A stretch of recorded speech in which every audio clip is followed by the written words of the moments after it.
pedid y se os concederá. Yo salí con el propósito de definir la libertad y me vine a encontrar con la libertad en el lugar en el que menos me lo imaginé, una cárcel de máxima seguridad. Pues mi viejo tomó una decisión, mi papá se suicidó cuando yo tenía 16 años. Felicitaciones, entonces se ganó una beca, todo incluido, pues para Francia. Pues ese viaje de 1200 kilómetros terminó siendo la vuelta a Europa. ¿Por qué no dar la vuelta al mundo? Y empezó esa idea y empiezan a salir así oficiales tipo SWAT con casco, cara tapada, con armas largas, chaleco antibalas, empiezan a salir de todas partes, debajo de las piedras, del agua. Usted, Juan Martín Pérez, colombiano de 25 años, está imputado por los delitos de lesiones leves y abuso sexual. A partir de ahí empezó lo que fue un secuestro por parte del Estado argentino.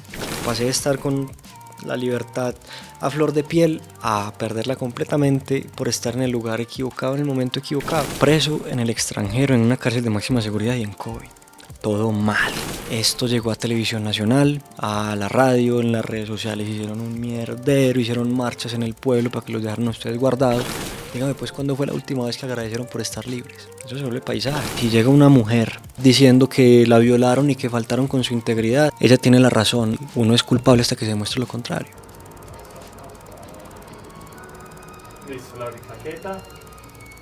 No hay banderas en Marte, Sendwave toma 1. Este episodio llega a ustedes gracias a Sendwave, una plataforma para enviar dinero desde Estados Unidos y Europa a diferentes países de Latinoamérica como Colombia. Si tú eres uno de esos latinos que apoya a su familia desde el exterior, te invitamos a que descargues la app de Sendwave. Usando el código NHBM en tu primer envío recibirás $10 de regalo y al mismo tiempo apoyas el sostenimiento de este podcast. Gracias por estar aquí y por permitirnos acompañarte con nuestras historias. Corta. El monto mínimo que debes enviar para hacer efectivo el beneficio es de $10 estadounidenses o 10 euros. Actividad válida hasta el 4 de febrero de 2026. Hola, bienvenidos a un nuevo episodio de No hay banderas en Marte. Esperamos que disfruten esta conversación acompañados de una vista espectacular, no solo por el invitado que tenemos, sino por el background que lo acompaña. Hemos tenido invitados como Tincho, que varias personas nos dicen, tienen que hablar con él, tienen que hablar con él, tienen que hablar con él. Muy recomendado. Muy recomendado, y nos aventamos a hacer una cosa un poco irresponsable, y es que no sabemos por qué, todo el mundo nos lo recomienda. Tienen que hablar con Tincho, pero hoy no Tincho. tenemos ni idea qué fue lo que le pasó a Tincho, que nos va a contar en este episodio. Y preferimos, fue como una decisión, como no vamos a preguntarle nada a Tincho, no vamos a preguntar nada porque todo el mundo nos lo recomienda. También es que nos lo ha recomendado gente que apreciamos mucho, que conocemos muy bien, y dijimos, bueno, si toda esta gente tan tesa nos está recomendando a Tincho, es que tiene que ser brutal. Así que vamos a descubrir la historia de Juntos. Tincho, ustedes y nosotros. Sí. Tincho, ¿cómo estás? Excelente, feliz de estar con ustedes, muchachos. Ustedes son unos cracks, los vengo siguiendo desde hace mucho rato y me encanta lo que hacen. Y poder estar aquí sentados conversando con ustedes es bien bacano. Bien Ay, bonito, qué gracias. Tan belleza. lindo, muchas gracias. En realidad, Tincho se llama Juan Martín Pérez Tobón, pero todo el mundo te conoce como Tincho. Eso es lo bueno de uno empezar a tener como esa marca personal, corta, con buena recordación, que sea como que, "Hey, perdón, ¿cómo te llamas?" Sí. Que me dicen Pincho, Quincho, de todas formas, no, Pincho. Y viene de ahí de Martincho. Lo que sí sabemos es que eres un viajero también, ¿cierto? Un apasionado de aventurear, de explorar. ¿De dónde nace eso? Hablemos un poquito como eres de acá de Medellín, de tu infancia, y qué de pronto despertó como esa curiosidad en ti. Eso empieza desde que yo era bien peladito, desde que era un niño, y empieza como por la influencia de mi papá. Mi viejo siempre fue como la persona que me mostró que la vida hay que vivirla, ¿cierto? Y que hay que tener aventuras y que pues, el amor por la naturaleza, por el movimiento. Y yo desde chiquito siempre soñaba como con ser aventurero, como con Indiana Jones. Yo me veía mucho así como con aventuras por el mundo. Yo pensé que era aventuras en pañales. No. También me quedan aventureros las niñas. Desde chiquito, sí. Y pues siempre crecí como con esa idea. O sea, desde chiquito uno le dice, ¿usted qué quiere ser cuando sea grande? O policía, bombero, astronauta. No, yo quería ser un aventurero. Eso lo tenía pues como desde muy pequeño. ¿Tu familia cómo está constituida? ¿Hermanos, mamá, papá? Bueno, en este momento, en vida, está solamente mi hermano. Sí. Mi viejo partió cuando yo tenía 16 años. mi madre hace 6 meses. Pero ellos están aquí al lado y lado, ellos siempre están. Pero sí, digamos como en mi núcleo cercano, solo me queda mi hermano. ¿Y en la crianza estuvieron los 4? Sí, fue una familia pues muy amorosa, siempre como alimentando esos sueños de niño. Desde ese amor con esos padres que siempre la dan toda para que los pelados pues crezcan cumpliendo sus sueños. Y fue muy tremendo porque cuando yo tenía 16 años me di de frente con la vida y con la realidad porque perdí a mi papá de una manera muy repentina. Fue una cosa pues así porque pues me di de frente con un problema que es muy común, pero sigue siendo muy tabú, que es la salud mental. Y pues mi viejo tomó una decisión, mi papá se suicidó cuando yo tenía 16 años. Yo me encontré con ese cuadro de frente y en ese momento esos sueños de aventura me tocó sepultarlos y echarle tierrita a eso y decir, no, pues ya, no me puedo poner a aventurar porque yo soy pues era el mayor de la casa. ¿Cuántos se llevan tu hermano y vos? 4 años. Entonces mi hermano con 12, yo con 16, y en ese momento pues bueno, quedó mi mamá aquí sola y me toca ser el hombre de la casa. Entonces me toca ponerme juicioso a buscar una manera de apoyar. Claro, y de encontrar seguridad. Desde el principio pues no era como la obligación de a los 16 tener que empezar a trabajar no, pues afortunadamente a pesar de todo lo que había pasado podía tener como la seguridad de seguir construyendo sin tener que desviar mi atención.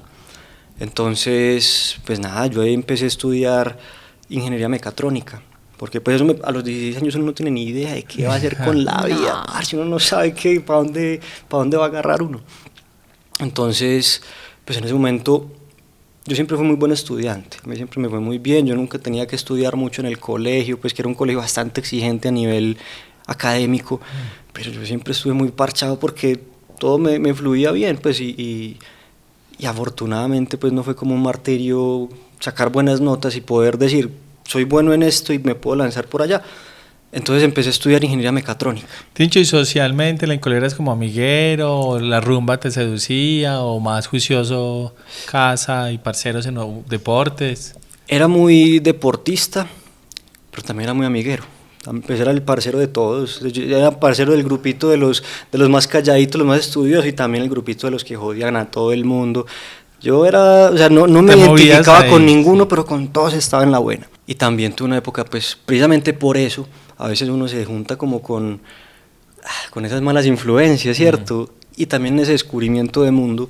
Entonces, también desde muy pelado, mucha rumba, mucha cosa, mucho trago, mucho exceso. Y afortunadamente, porque pues así puede uno quemar esa etapa rápido y uno hace cuenta ahí. Y salir de ahí. Exacto.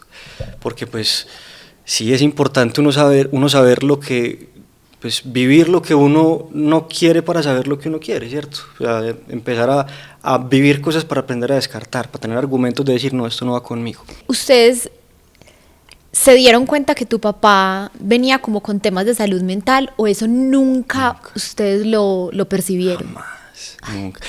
Mi mamá de pronto como tiempito antes, ¿cierto? Un tiempito antes de que pasara, pero jamás, y todo era súper bien. Mi papá era el gozón, el que tenía un humor finísimo y siempre era pues como contento para todas partes. Eso sí, era muy acelerado, era como un fosforito, pues cualquier cosa y pero nunca con violencia, jamás. Pero sí era de que uno hacía cualquier cosa y fue pucha y se sabía controlar, pero se encendía muy fácil. Pero se encendía muy fácil. Y era una cosa que yo siento que yo heredé en cierto momento, pues, y digamos en mi juventud también me confronté mucho con eso, pues me enfrenté mucho a eso. Y ya en el camino aprendí a apaciguarlo muchísimo. O sea, yo ahorita no... No, es muy difícil de aprender. Sí. Un fósforo mojado. Exacto. Entonces, sí, eso fue muy repentino, muy repentino. Y cuando yo me encuentro con ese cuadro, porque fui yo el que ¿Descubriste pues la que pasó?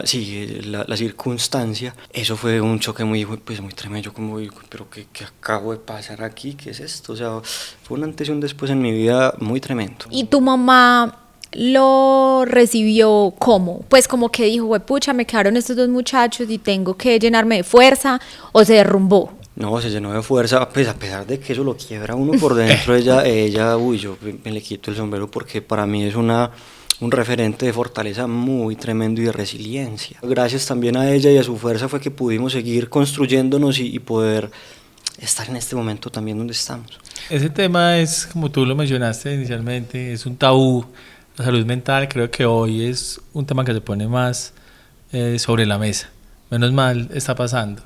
Y en las familias, por muchos años, era algo que casi que no se podía hablar, y era algo que como que la sociedad no, era mejor que no se supiera y se tenía como en secreto.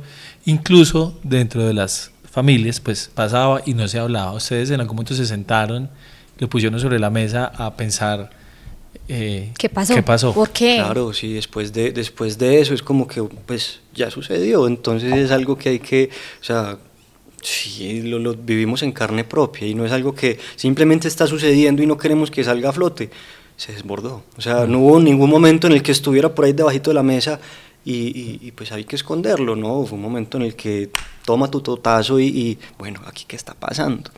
Entonces, a raíz de eso pues también eso generó cierta conciencia en ese trabajo mental, ese trabajo interno y emocional y empezar a conocerse uno internamente, ¿cierto? Y de que pues la vida es una montaña rusa y un sub y baja muy tremendo siempre. Hay veces que cuesta a uno poderlo pilotear, hay veces es difícil cogerle las riendas a eso. Entonces, pues viviéndolo desde tan cerca, siento que eso fue un golpe de madurez muy, muy bravo. Eso fue una cosa muy, muy bonita, dentro de todo, pues, o sea, que todo lo agradezco, eso ya lo iremos hablando, que todas las cosas que más jodidas le pasan a uno, llega un punto en que uno mira para atrás y es agradecimiento, porque si uno empieza a decir, pero ¿por qué? Ahí es donde se pone uno a sufrir, pero agradezco mucho la circunstancia porque pues no se puede cambiar y a raíz de eso aprendí mucho y crecí muchísimo. Entras a la universidad a estudiar mecatrónica. Uh-huh. Imagínate pues que yo entré a la universidad y pues en los primeros semestres yo me di cuenta de que había la oportunidad de quitarle un poquito de tierrita a ese sueño que había sepultado y era irme a hacer un doble título, irme a estudiar al exterior. Habían un montón de opciones, yo estudié en la Escuela de Ingeniería de Antioquia, entonces habían pues como sí, diferentes países como para escoger. Eso sí, si usted escoge hay que meterle, hay que tallarle porque son muchos requisitos, ¿cierto? Y entre todos yo dije que pues para mí la mejor opción era Francia y empecé a meterme pues como pues ¿por qué no irme a hacer un doble título a Francia? Sigo construyendo, pero voy a tener aventuras en otra parte. Mucha gente se acuerda de la universidad como que chimba, los amigos, la rumba, que pin, que pan, uy. Yo me acuerdo de la universidad y me acuerdo de ese candeleo tan tremendo. Ahora es ingeniera también y becada también. Y yo tampoco tengo como tanto esa versión de que, no, esto es una chimba, uno sale y sale. No, yo, pues sí, era bacano, pero había que estudiar un montón. Había que estudiar un montón. En cambio yo no tengo la versión también, no tengo una versión bacana. Ah, porque tenías que trabajar. Porque estaba camellando, entonces era, y bueno, yo tengo una historia ahí pues larga, académica, y bueno, sí, no, tampoco tengo esa versión de, yo sí me rompaba mucho, pero no era en el contexto de compañeritos de universidad, sino en otros que ya venía de antes, pero no tengo esa versión tampoco de la universidad.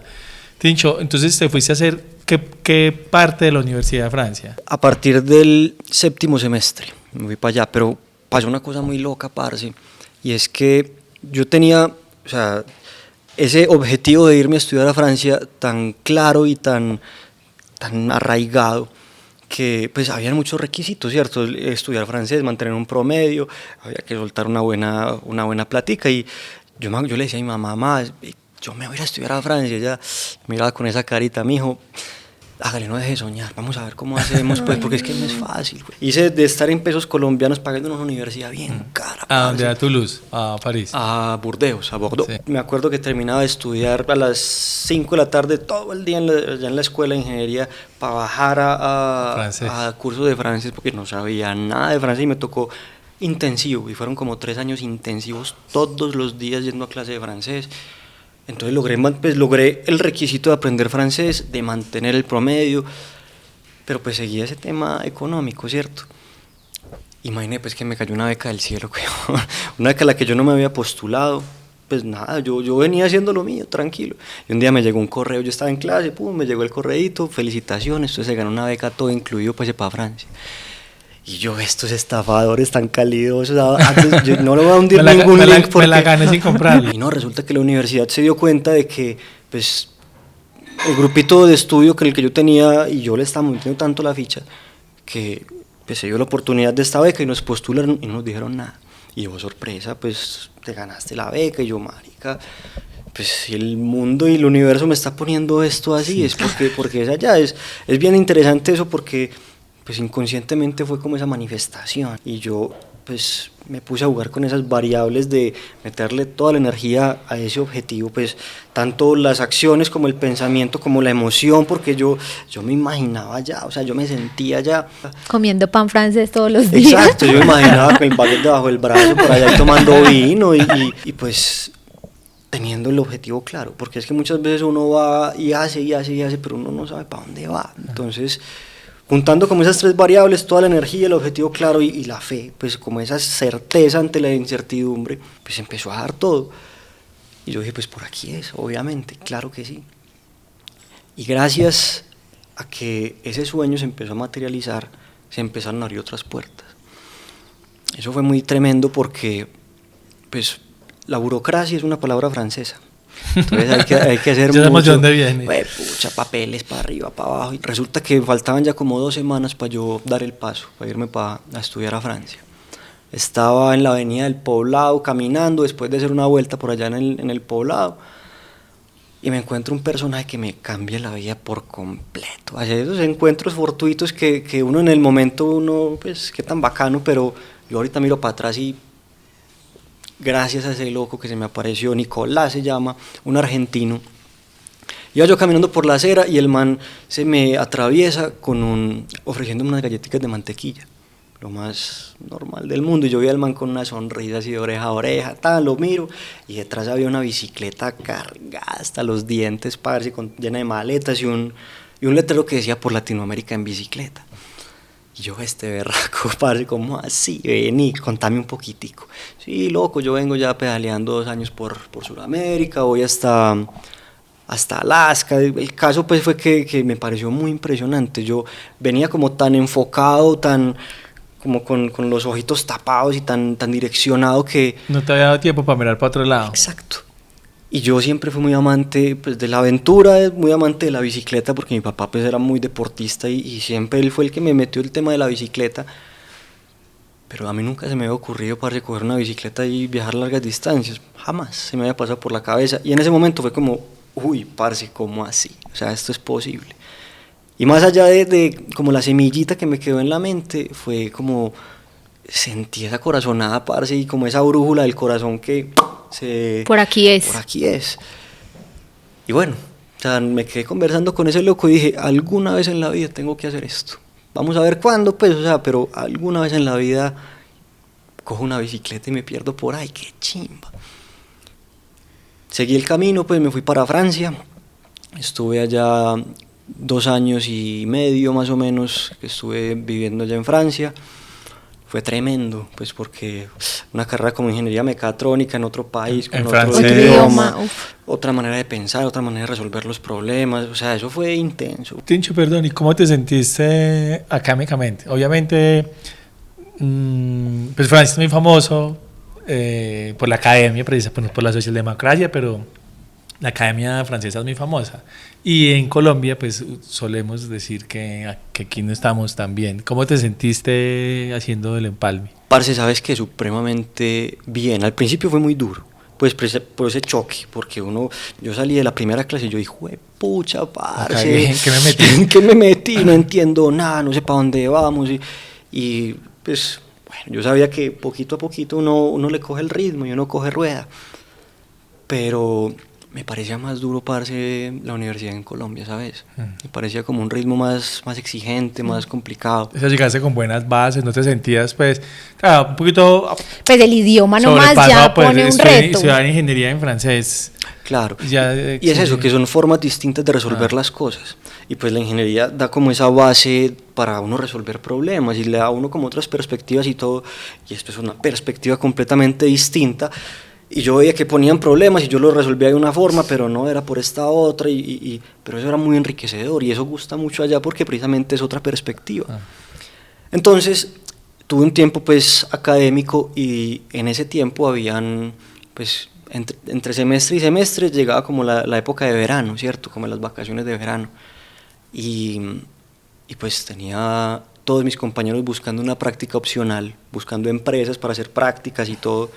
Y yo dije, opcional, si esto no es obligatorio, si esto no se interpone pues como con el título y lo que vengo a hacer, pues voy a hacer mi práctica por mi lado, me voy a bicicleta, ¿por qué no? Y me compré una bicicleta, la armé con todo lo necesario porque ya estaba empeliculado. Ya iba a hacer tu tesis. Exacto, yo dije, voy a hacer mi práctica. Y entonces pues me conseguí todo lo necesario para ser autosuficiente en la bicicleta, sin saber a dónde iban. Yo empecé a armar mis cositas, empecé como a remar para allá, hasta que llegó pues el día cero. Eso fue bien interesante porque ya tenía la bicicleta armada, ya sabía todo, y tenía ganas de hacer el Camino de Santiago de Compostela, pues porque Burdeos es ahí el suroeste de Francia y pues queda pegadito a España. Yo mirando el mapa, bueno, ¿para dónde agarro? Vámonos a hacer el Camino de Santiago.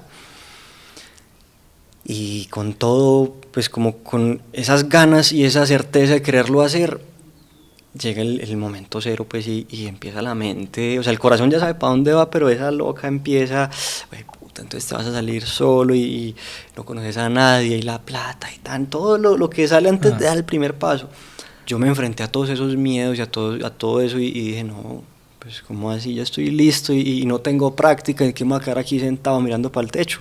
Con miedo y todo arrancamos. Eran 1200 kilómetros desde Burdeos hasta Santiago.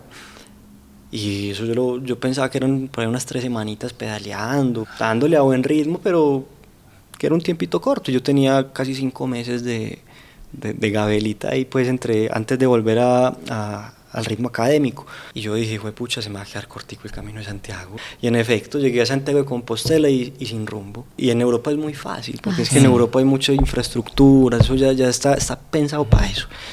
Pues ese viaje de 1200 kilómetros terminó siendo la vuelta a Europa. Yo le di la vuelta, fueron 11 países, más de 6000 kilómetros pedaleados, una cosa impresionante. O sea, con todo lo que trae salir a viajar en bicicleta, porque pues eso es uno salir a sufrir y pasar mucho rato pedaleando y con el sol, que el calor, que la soledad, que el hambre, que pin, que pan. O sea, eso trae muchas cosas, pero pues es un precio que uno paga y el revenue, pues lo que recibe uno es muy chimba.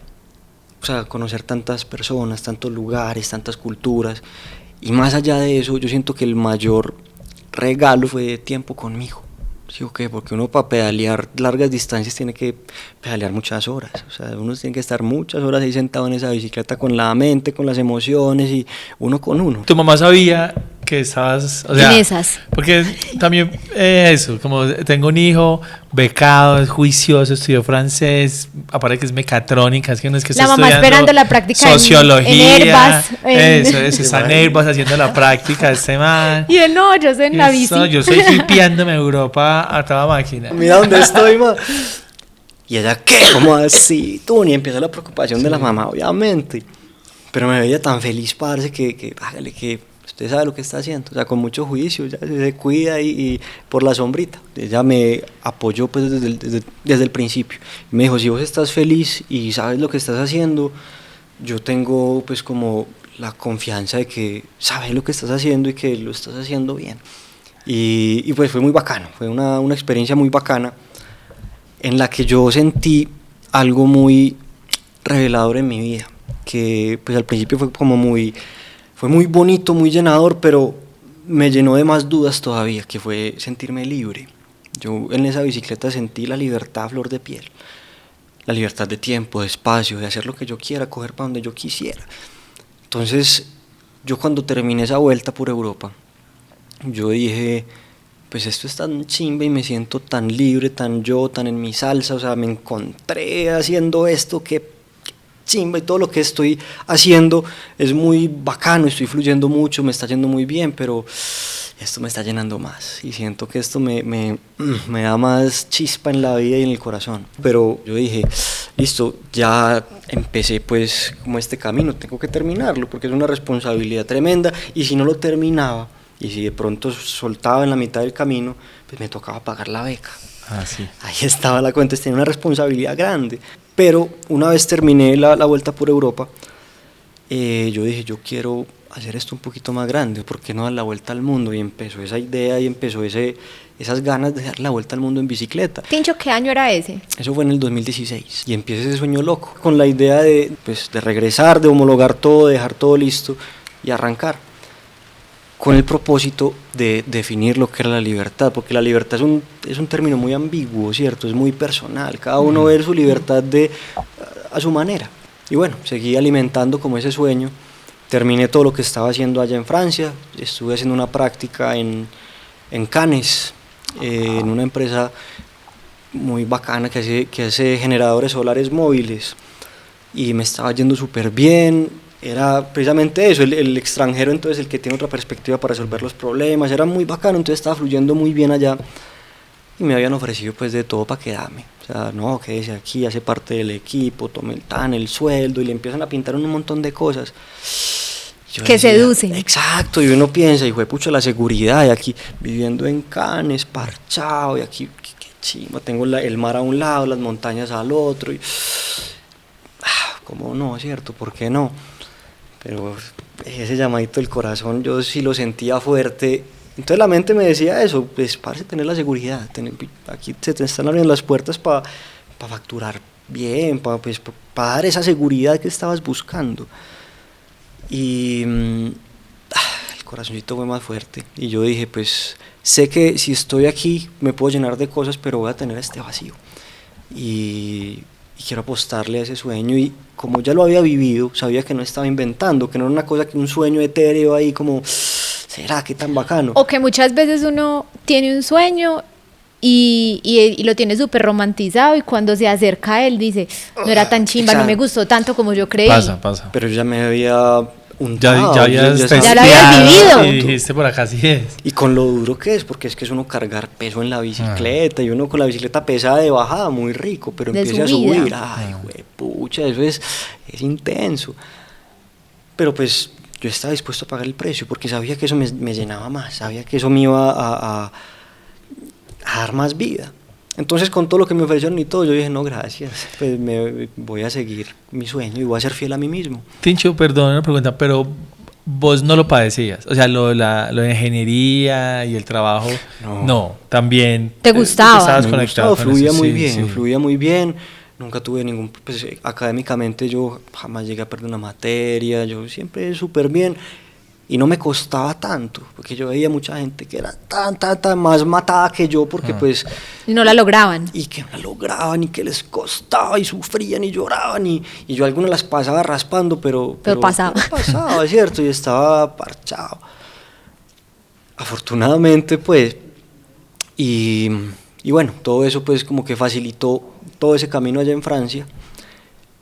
Y llegó el momento, pues ya con ese sueño instaurado en mí, yo ya sabía pues como para dónde iba, ya estaba como haciendo plan de ruta. Yo pensaba en regresar a Colombia, regresar a Medellín, y de ahí salir hacia el sur, hacia la Ushuaia, hasta el fin del mundo, atravesando los Andes. Entonces terminé materias, regresé a Colombia a homologar todo, y calladito todavía, a recibir el diploma. Y una vez me gradué, cogí el cartón y me fui pues a donde mi mamá. Yo, mamá, listo, qué belleza, aquí está, más preparado que un yogur. Doble título, especialización y maestría en desarrollo sostenible y energías renovables. O sea, más preparado que un yogur, o sea, donde fuera iba a caer parado. Y le dije, pues yo tengo un sueño, y pues aquí cumplo con todo. Pues no hay que preocuparse por la beca, porque ya está todo listo, todo ha salido como estamos esperando. Pero me voy a dar la vuelta al mundo en bicicleta. ¿Qué? ¿Cómo se le ocurre? Pero se le estalló la cotufa, loco, se le corrió la teja. Y yo sí. No, esos franceses fueron los que me metieron por esa idea. allá, quién sabe qué estaba metiendo por allá. Se quedó en un viaje de hongo. Eso. Y eso, y llegan pues como esos robasueños, ¿cierto? Que son esas personas que más lo quieren a uno y que desde el amor te transmiten sus miedos. Pero afortunadamente, pues en mi caso no fue mi círculo cercano. Mi mamá como que, uy, ¿en serio? Bueno, vos sabes lo que estás haciendo, y si eso te hace feliz, dale. Lo mismo mi hermano, como que, uy, parce, qué chimba, brutal. Pero ya digamos el círculo que iba un poquito más afuera, pero te estás enloqueciendo, vas a botar todos estos años a la basura, que no sé qué. Pues hombre, lo que les decía ahorita, uno, para saber lo que uno quiere, es muy importante uno saber lo que uno no quiere. Y pues en ese camino me tocó vivir algo que no me llenaba y que en lo que fluía muy bien, pero quizá no era lo que yo quería para mi vida. Porque todo fue una decisión muy, desde las circunstancias de la vida que fueron muy, muy rápidas, todas esas decisiones y como buscando solucionar el mundo, pero que quizá no eran del todo conscientes, porque pues son estados, pues uno tan pequeño no tiene como esa conciencia. Entonces, pues nada, yo les dije a todos esos amigos, esos familiares que me dijeron que te estás enloqueciendo, que vas a botar todo esto a la basura, pues ustedes no van a pelear por mí, yo la cruz la cargo yo solo y arranco, pues me da mucha pena con ustedes, pero voy a seguir mi sueño. Ustedes verán si se quedan aquí renegando porque no están cumpliendo sus sueños, pero yo me voy a ir por el mío. Y eso fue un trabajo de valentía muy, muy tremendo, porque es que juega mucho, ahí pues obviamente llega a la mente como que, uy, pucha, le voy a faltar a mi familia, voy a faltar como con esas expectativas que le van creando a uno. No, y vos las tenías todas encima, o sea, vos era la promesa de la energía renovable en Antioquia. Marica. No estaríamos como estamos. No sabemos cómo estamos porque estoy pensando papá, que este coche se monta en bicicleta. Pero pues para mí era muy claro. Con Tincho todo lo y La que me Plata. Y no había miedo, que también determinan pues mucho eso, como Sí, las posibilidades de moverse. En Francia, afortunadamente, hice bien la tarea pues con mis finanzas personales y supe administrar bien la beca. Entonces, por un lado ya tenía como un guardadito de la beca, y trabajando en esta empresa que les digo, pues también me entraban un buen dinerito de alguna forma, y pude hacer un colchoncito. Y yo dije, pues voy a hacer que esto me rinda y vamos a ver qué me trae el camino, ¿cierto? Pues ya sé qué es lo que pasa, ya sé que es muy bonito, porque cuando uno sale de esta forma se encuentra con la bondad de la gente y con el calor humano. A uno le venden mucho miedo, usted salga con mucho cuidado, obviamente uno tiene que tener cuidado. Le venden mucho miedo a los que no lo han hecho. Exacto. Pero una vez uno sale, uno se da cuenta que la gente es súper buena y que lo ven a uno pedaleando y, hey, ¿para dónde va? ¿De dónde viene? Venga, yo lo invito a comer o alguna cosa, ¿sí me entendés? Y siempre viene, pues eso siempre trae muchas bendiciones y muchas cosas.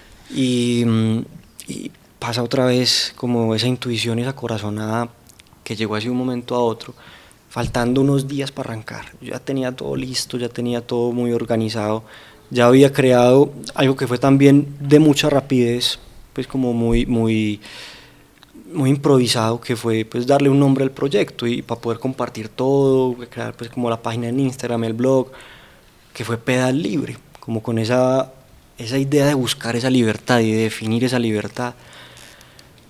Entonces pues ya me faltaba muy poquito para arrancar, ya tenía casi que el día cero y todo. Y este viaje también pues lo hice con otro amigo, que mientras yo estaba craneando todo por allá en Francia, fue el único que yo le conté. Y yo le dije, parce, voy a hacer este proyecto, y si hay alguien que me gustaría que me acompañara, sos vos, ese ha sido mi mejor amigo pues de toda la vida, desde que éramos peladitos. Y al man le quedó eso sonando, y en un momento el man tenía un trabajo pues aquí en Medellín y todo, y un día me tocó y me dijo, parce, ¿sabe qué? Dejé el trabajo, vámonos, hágale, vamos a arrancar. Entonces, ya faltando unos cuantos días para arrancar, yo estaba organizando unas cosas ahí como en el cuarto útil de la casa, pues como revisando qué me podía servir, qué me podía llevar, y pues todas las cosas que necesitaba para que la bicicleta estuviera organizada y bien montada para poderme ir. Había sido bien particular porque pues las parrillas, las alforjas, las cositas que le iba a poner, me tocó hacerle muchas modificaciones para que casaran en la bicicleta que había comprado, o sea, era como forzando la cosa. Y entonces estaba pues como en la bodega y en el cuarto útil, pum, y me volteé así la mirada de un momento a otro, así como súper intuitiva, y veo una bicicleta viejita por allá, oxidada, una bicicleta que era de mi papá, una bicicleta más vieja que yo. y la veo yo, esta cicla, y me pongo a mirarla y todo, las cosas que había sido forzada para la bicicleta nueva, a esta le cabían así como anillo al dedo, todo perfecto. Me puse a investigar y era el material perfecto para uno salir en bicicleta. Pues una bicicleta de cromoly, que es una mezcla de un acero con cromo y molibdeno que la hacía más resistente y más ligera. O sea, era perfecta para viajar. Y yo ahí entendí como que el otro lado mi viejo, como que listo, ese es su sueño, aquí le pongo el medio, todo bien. Y yo, parce, no, vendí la bicicleta que había comprado, organicé la bicicleta de mi viejo y pues se empezó a dar todo para dar el paso. Esta vez no tenía límite de tiempo. Esta vez yo me había asegurado de que nada me pudiera amarrar, porque en Europa yo tenía el amarre de terminar las materias y todo, y tenía un cuadro de tiempo, pero aquí yo dije, no, yo quiero que esto sea lo largo que tenga que ser, hasta donde me dé, y eso da mucho más miedo. O sea, llegar a eso es mucho más jodido, y entregarse, pues Europa es, como les decía ahorita, mucho más fácil, la infraestructura, todo está hecho para eso, pero aquí es más salvaje, aquí es una cosa más tremenda, y más por los Andes, porque pues los Andes son tremendos. Sin ser consciente de ello, pues dando ese paso, hice el viaje más largo y más tedioso que uno puede hacer, que es ese viaje de la mente al corazón, porque esa mente es la que te domina y la seguridad, todo. Pero poder uno conectar con esa brújula que es infalible y que le muestra a uno para dónde es el camino, eso siento que es lo más difícil que uno puede hacer en este propósito de autodescubrimiento. Y arranqué pues en esa bici, pues desde que empecé, eso fue una magia muy tremenda, desde el primer día, los lugares por donde me metía, las personas que cruzaba. Era mucho más duro porque la bicicleta iba más pesada, porque pues tenía que estar preparado para el frío extremo y para el calor extremo. Iba con toda la casa encima, esa bicicleta era... ¿Y llevaban carpa? Claro, todo autosuficiente para poder caer en cualquier parte, en cualquier momento. O sea, todo el equipo de dormir, el equipo de comer, o sea, de ollas, estufita de gasolina, pues porque las de gas uno no siempre consigue como repuesto, entonces era de gasolina, súper bacano, o sea, todo súper autosuficiente. Además, pues como en esa autosuficiencia uno también tiene que tener como la reserva de comida, entonces eso lo hace más pesado, o sea, todo se como que suma para que suba un poquito más de nivel. Sudamérica fue un nivel extra, pues, como en este viaje. Tincho, y de la empacada inicial en la parte de Sudamérica, no sé, en Perú te diste cuenta como, empaqué más maricas de las que necesitaba. Definitivamente, en el camino uno empieza a soltar, uno empieza a darse cuenta. Todo cansado ya. Claro, y uno, pues, ¿para qué me traje esto? Imagínese, pues, yo, antes de arrancar, mientras estaba haciendo, pues, como toda la preparación, me engomé con el slackline. ¿Y te montaste? Me monté un slackline para la bicicleta con ese malacate pesado y todo. Y yo dije, no, qué chimba. Me parcho en un parquecito con la bicicleta así cargada, monto la carpita por ahí y pongo el slackline. Voy a aclarar qué es slackline para la gente. O sea, es Una cuerda floja. En ese momento era una cuerda de 2 pulgadas de ancho con un malacate, con un ratchet, pues pesado, ese hijo de pucha. Pero yo dije, nada, esto me va a servir en el camino, y más adelante yo vendí esa huevona porque no lo estaba usando como lo estaba pensando, y me hacía mucho peso, y uno se da cuenta que cualquier pesito hace la diferencia. Hay que pedalearlo, ¿cierto? Hay que cargarlo. Para ese momento vos dimensionabas como voy a hacer esto, voy a viajar, voy a dar la vuelta al mundo en bicicleta y cuando vuelva voy a ser ingeniero mecatrónico. O ya había sepultado esa idea. Voy a montar bicicleta. No, porque pues darle la vuelta al mundo en bicicleta es un proyecto que no es de un par de semanas, huevón. Eso son años de darle y de darle. Y pues yo dije, pues en el camino pueden aparecer muchas cosas. Tengo herramientas, sé que puedo volver, que si en el momento dado termino esto, pues puedo empezar a rascar por igual aquí. Igual estás muy joven. Claro, sí, yo arranqué, el primer viaje fue a los 20 años y ya pues por Sudamérica, sí, 22 años. No, pues voy a gastar Claro. unos años y volver y sí. Exacto, eso que hablamos ahorita, que ojalá uno pudiera viajar desde pelado, pues uno hace cuenta de tantas cosas, ¿cierto? Porque hay energía, hay tiempo, hay ese perreo. Hay menos miedos. Hay menos miedos.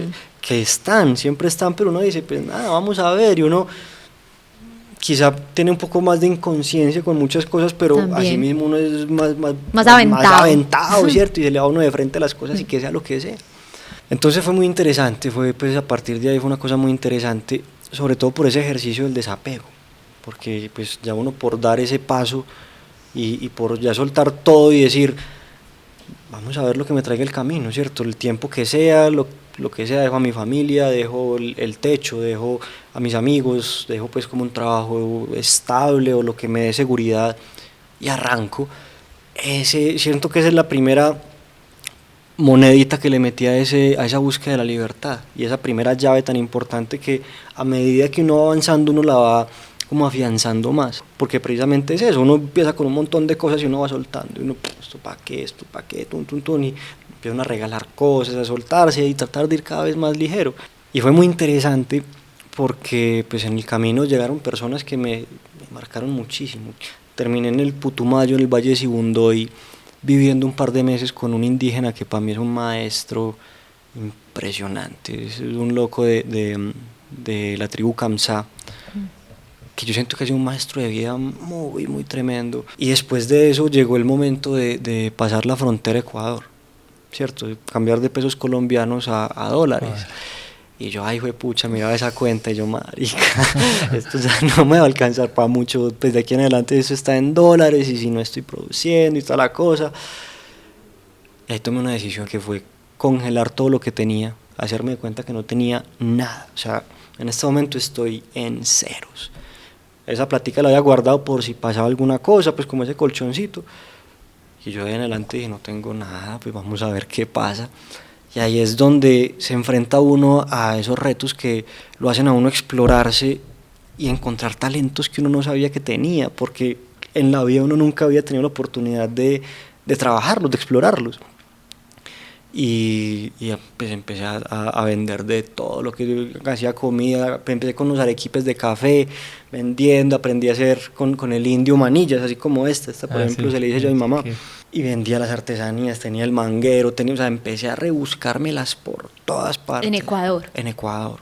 Y resulta que más adelante, en Quito, llegué a un punto que es la Casa del Ciclista, que es un lugar pues que recibe viajeros en bicicleta sin ánimo de lucro, solamente por la bacanería de recibir a los viajeros en bicicleta, porque el que va pedaleando el camino tiene una vibra muy distinta como a otro tipo de viajeros, porque uno pues se conecta más con el camino. Viajar en bicicleta es muy bonito, parce, porque pues al uno estar pedaleando y estar como en ese movimiento aumenta el ritmo cardíaco. Y al aumentar el ritmo cardíaco uno sube la vibración y se conecta más con las cosas, te conectas con el río, con el pajarito, con la montaña, con las personas. El cicloviajero tiene como una vibra distinta. Y entonces están estos lugares que son la Casa del Ciclista, que está pues en toda Latinoamérica. Entonces uno llega allá pedaleando, uno no puede llegar allá con mochila nomás porque no te dejan entrar. Y uno tiene todo lo necesario. Y uno, pues la vida en bicicleta es muy sencilla, uno no necesita mucho. Allá había una guitarra, y a mí me gustaba pues la guitarrita para mí, ¿cierto? Como siempre fue como mi instrumento y nunca tuve clases, todo fue muy autodidacta. Y yo decía, pues en mi rato libre me parcho a tocar 2, 3 cancioncitas que me sé y todo bien. Allá conocí a un loco de Bogotá que el man cantaba súper bonito. Y me dijo, parce, sacate estos 2 temitas en la guitarra, pum, montamos los temas. Y cuando ya estaban listos, me dijo, listo, mi hermano, estamos listos para ir a hacer plata, venga, vamos. Y yo, ¿qué? Momento, espérate a poquiticos, parce, porque yo nunca había pensado en tocarle a nadie.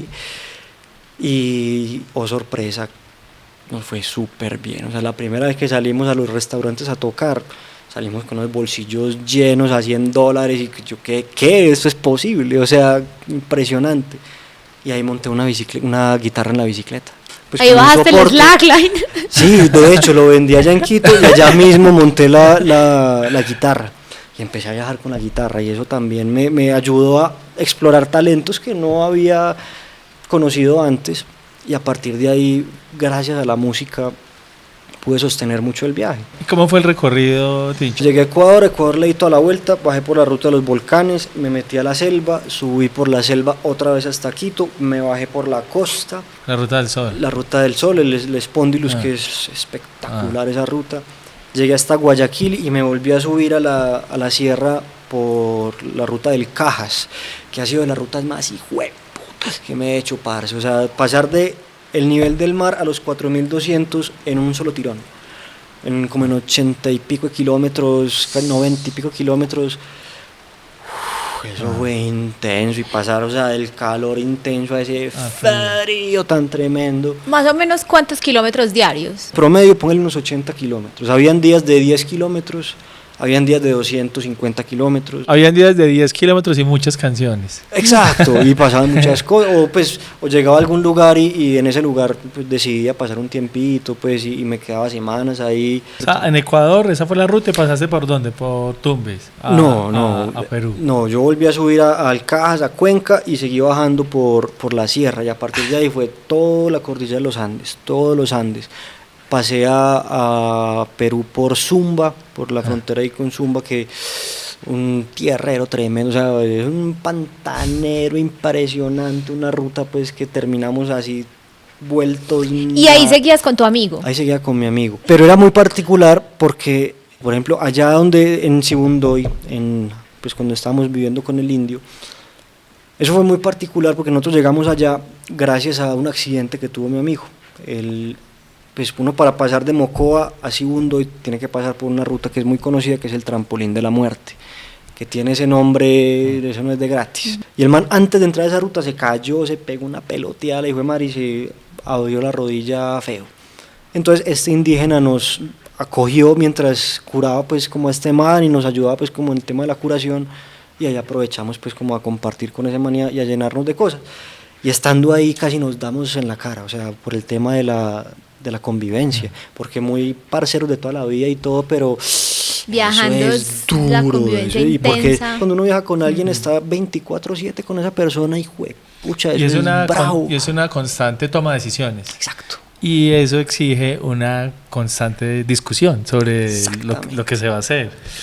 Y entre el cansancio, este quiere ahorrar más, este quiere gastar más, este quiere... Me quiero ir por allá, pero no me metamos por allá, y que quiero salir a las 6 de la mañana, No, y a los madrugar, genios. quiero dormir un poquito más. Y llegó un punto en el que empezamos a viajar, o sea, como que, listo, hasta aquí llegamos, nos separamos, más adelante hablamos, nos volvimos a cruzar, y empezamos a viajar así, cada uno como por su lado, y aprovechando también los momentos juntos, y era pues bacano. Y llegó un punto pues donde hubo una bonita armonía.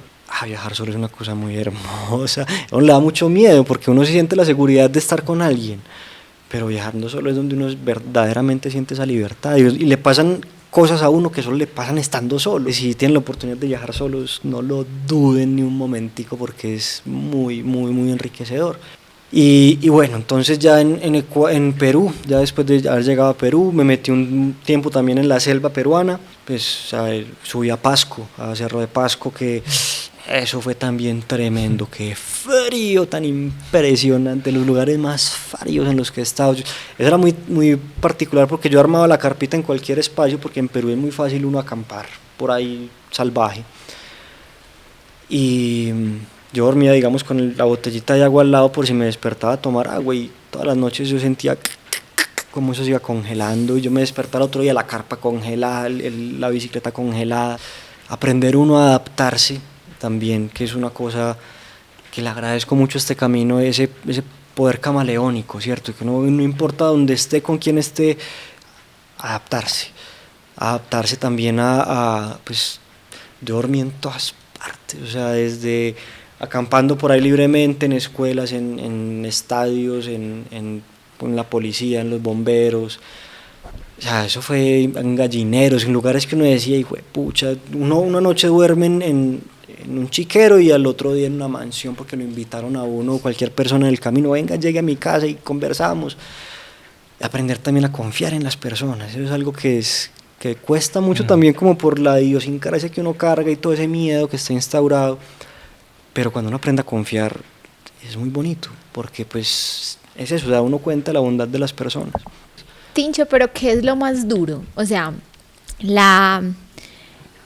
como el esfuerzo físico, pues que hay que tener también, me imagino yo, un nivel físico, pues si nunca has hecho deporte, por ejemplo, y salir a pegarte esa pedaleada, o el dolor en la niez, o la carga de las cosas, o los climas, porque, juepucha, no sé, yo me imagino Por ejemplo, acá a veces como llueve y uno emparamado, con todo mojado, y ese desespero, o qué, o sea, ¿qué fue lo que de pronto te pareció como más retador de todo el camino? Aprender a trabajar la mente todos los días, porque pues uno es dinámico, porque la vida es dinámica, entonces hay días en los que uno no se levanta como tan Animado. bien, hay días en que uno se quiere comer el mundo, hijo de madre, el otro día como que, uy, qué pereza subirme esta montaña, hijo de madre, pero no hay de otra. O sea, no hay como un botón de reinicio de, tan otra vez en la casa, no pasó nada. No, o sea, toca. Entonces, en los momentos duros, ponerle buena cara, siento que eso fue lo más duro. Ahí siguieron a Bolivia. Sí, pasamos a Bolivia.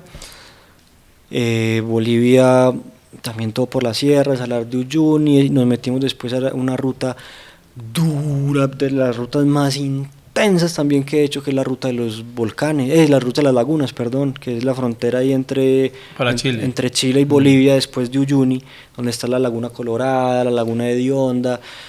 Eso es un desierto muy bravo, además, o sea, el promedio es 4.500 metros de altura, llegando hasta los 5.000. Allá me pasó una cosa muy tremenda que fue, yo siento que el episodio más confrontador y más difícil que pude haber tenido viajando en bicicleta, que fue que se me partió la cicla en pleno desierto.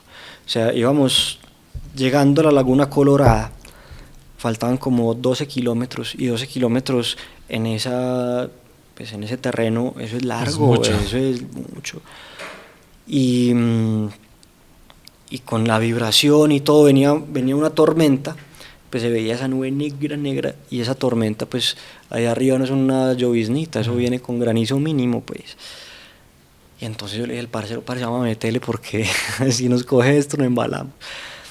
Y el tierrero se vuelve pantanero. Exacto, no, es complejo, pero entonces en ese momento estábamos huyéndole, y allá pasa algo que es que el terreno se vuelve como un serrucho, como la calamina, por el movimiento de los carros, de los 4x4 que pasan soplados por ahí, pues que son los de los tours, pues, el viento, entonces eso es la bicicleta así, y uno con ese peso y metiéndole velocidad, y llegó un punto en que se me quebró el marco. Entonces, iba yo andando y ¡pum! Se me quebró la bicicleta, se me cae todo el equipaje. Y yo dije, madre, bueno, ¿aquí qué? O sea, en ese punto a mí yo entré en shock, yo no, parce. Pues aquí llegué, ya va a salir en noticias por ahí de que este más se quedó pues, y quedé en blanco, y el parcero mío de una sacó una cuerda, pum, hizo un amarre. Eso fue pues, afortunadamente estaba con ese loco porque no sé qué hubiera hecho. Pero yo desde ahí yo dije, se me acabó el viaje, se me quedó la bicicleta, yo ¿para dónde va a coger? O sea, ¿qué voy a hacer? Fue internamente muy confrontador, fue duro. O sea, la idea de la ruta era hacer Chile-Argentina, Argentina-Chile, Chile-Argentina, Argentina-Chile, porque están unos pasos de montaña muy hermosos, muy espectaculares. Haciendo ese primer paso de montaña, que es de San Pedro de Atacama a Salta, al norte de Argentina, se empezó a hablar de un tema que nos sacudió la vida a todos, que fue el COVID, eso fue a principios del 2020. Y entonces empezó a poner todo muy complicado, empezaron a cerrar las fronteras, empezó a cambiar todo. Entonces el mapa de ruta que tenía, de un momento a otro, ya no servía. No, porque no podían entrar y salir, exacto, entrar y salir. Y ya las fronteras estaban cerradas. Entonces, listo, estoy en Argentina. ¿Para dónde cojo? Estaba lejos de la casa, no tenía un lugar pues que yo dijera, y alquilar un lugar sin poder producir, y fue, pucha. Y me mandan un mensaje de la casa del ciclista de Capilla del Monte, de un pueblito en Córdoba. Entonces, pues nada, allá llegué a ese lugar y con las puertas abiertas. O sea, tenía un paticito donde echar la carpa y lo que fuera, ¿cierto? Entonces allá me tocó empezar a hacer de todo, porque pues si yo sabía que el pueblo estaba cerrado, yo con la musiquita pues podía hacer un par de días, pues ya después no se quema, ¿cierto? Claro. Ya después es otra vez este huevón. Y entonces me tocó empezar a mirar y a hacer de todo. Yo empecé a trabajar en granjas orgánicas, ponía la mano de obra y me pagaban con la cosecha. Entonces tenía comida, tenía techo, todo pues iba fluyendo bien. Hacía fila en los supermercados, paseaba perros, o sea, lo que saliera. Aprendí un montón de cosas, pues a trabajar en permacultura, en bioconstrucción. Fue muy enriquecedor. Y allá empezó a pasar el tiempo y cuando menos pensé ya un año quieto allá en Argentina. Y pues uno como nómada, uno siempre le pican las patas y uno le quiere mover y pucha, pero pues no había forma, ya no había forma de salir. Y un día se presenta una oportunidad que es que se abren las fronteras aéreas en Argentina. Entonces yo dije, pues se abren las fronteras aéreas, bacano, me voy a comprar un tiquete para regresar a Colombia, ponerle una pausa a esto y ver a mi familia, pues a mi mamá, a mi hermano, que no los veo hace años. Sí, un break en el plan. Yo me he demorado más o menos 1 año y 7, 8 meses para llegar a Argentina, más ese año de cuarentena, así. Sí, casi 3 años. Entonces, al tomar la decisión de regresar a casa, empiezo pues a cerrar ciclos y a despedirme de la gente, de los grupitos de amigos, y todo bien. Y uno de esos ciclos que iba a cerrar era despedirme de otro ciclo viajero, no a la guerra, un mexicano muy, muy bacán, ese loco es impresionante, que él venía desde Mexicali, desde la frontera México-California, allá al ladito de Tijuana. Él venía bajando hasta Buenos Aires y yo ya lo conocí en Uyuni, en el Salar de Uyuni. Hicimos muy buena onda, fue todo muy bacano, pues porque cuando uno cruza con otro cicloviajero, eso siempre hay historias, siempre hay lugares en común. Y un día me manda un mensaje, me dice, loco, estoy cerquita donde estás vos. Llegué a otro pueblito que se llama San Marcos Sierras. Aquí me voy a quedar con un conocido que él vivía en una van, en una autocaravana, pues a las afueras de ese pueblo, en un lugar donde no llegaba la señal, pero que era hermoso. Y cogí mis cosas con el ideal de ir a pasar una noche, pues ir a acampar allá y regresarme el otro día. Monté las cositas en la bicicleta, arranqué y no le dije a nadie. O sea, salí, le iba a caer de sorpresa, no le dije a nadie de mis amigos pues ahí en Capilla del Monte. Y arranqué para allá, llegué a donde Noval, a donde él estaba, muy bacana, pues haberle llegado así de sorpresa. Llegué, armé el campamento, nos tomamos unos mates, nosotros nos disfrutamos mucho, pues como jugar ajedrez y toda la cosa. Entonces estábamos ahí parchados y resulta que ese día en que yo llegué a ese sitio, se apareció un personaje que no era querido dentro de la comunidad. Dentro del pueblo. Dentro de esa comunidad que era afuera del pueblo, pues, o sea, donde no llegaba la señal, que eran pura gente que vivía ahí como pues como nómadas que estaban ahí. Entonces, pues este personaje llegó por pura casualidad, el mismo día en que yo estaba allá. Pues lo digo así entre comillas porque las casualidades no existen, ¿cierto? Todo es perfecto. Resulta que cuando había empezado la pandemia, este personaje, otro argentino también, había llegado también a esa comunidad y el man no tenía plata, no sabía para dónde agarrar, el man estaba pues como perdido en el camino y las personas de la comunidad le dijeron, pues loco, estamos todos en las mismas, parchate y miramos qué hacemos, ¿cierto? Entre todos nos damos la mano. Y resulta pues que le dieron la mano y el man se empezó a tomar el brazo, le empezó a robar a la gente, la gente se dio cuenta y lo echaron, le dijeron, o te vas de aquí, o te denunciamos con la policía y hacemos un mierdero. Entonces el man agarró sus cosas, se fue y no volvió hasta el día en que yo aparecía allá, pues como por pura casualidad. El man había llegado acompañado de unas chicas. Entonces pues la gente de la comunidad se dio cuenta de que este tipo se había regresado y empezó a armar ahí un quilombo, ¿cierto? Empezó a hacer pues como una discusión al principio, un intercambio de gritos, ¿por qué viniste? ¿A quién le viniste a robar? ¿Qué pin? ¿Qué pan? Y fue una huevonada, o sea, yo todo eso lo vi desde el campamento. Eso empezó el alboroto a lo lejos y yo, ay marica, pues se están agarrando allá, ¿qué habrá pasado? Pero uno que se va a meter en un problema ajeno, pues háceme el favor. Entonces, o sea, todo tranqui, yo la verdad he visto peores peleas en primaria, pues fue una huevonada. Y eso culminó con un golpe que le pegó un personaje de la comunidad al ladrón. Después de ese golpe el man pues, se paró y dijo, listo, ya me voy, todo bien, ya con mis cosas me voy, ya no más. Pero pasa que las chicas con las que este man estaba ahí, esas no les gustó tanto pues que la sacaran de allá. Y empezaron a echar leña al fuego y empezaron a alborotar pues como todo el avispero. Ustedes no saben con quién se metieron, no saben quién soy yo, qué... Eso se ve en todas partes. En todas partes, que machirulos, putos, que una era sobrina del comisario del pueblo, la otra era concejal, pues tenían cierto nivel de influencia social y política. Entonces, pues también no hay que olvidar que el movimiento feminista en Argentina tiene mucha fuerza. Entonces, estas se fueron, no, pues ya verán lo que les va a pasar, ya verán que pues, y yo las vi pasar en ese alboroto, casi que no se van en ese griterío. Y pues yo me quedé en mi parchecito tranquilo, yo, uy, pues Me tocó ver pelea. esto, ¿cierto? tocó el Que show. nada raro.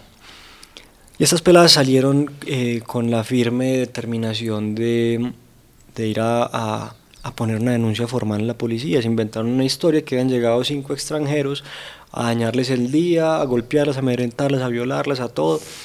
Y pusieron una denuncia formal. Y en ese lugar pues no llega la señal, no nada, yo estaba tranquilo, yo ya se acabó este alboroto, vamos otra vez como a la tranquilidad, bacán.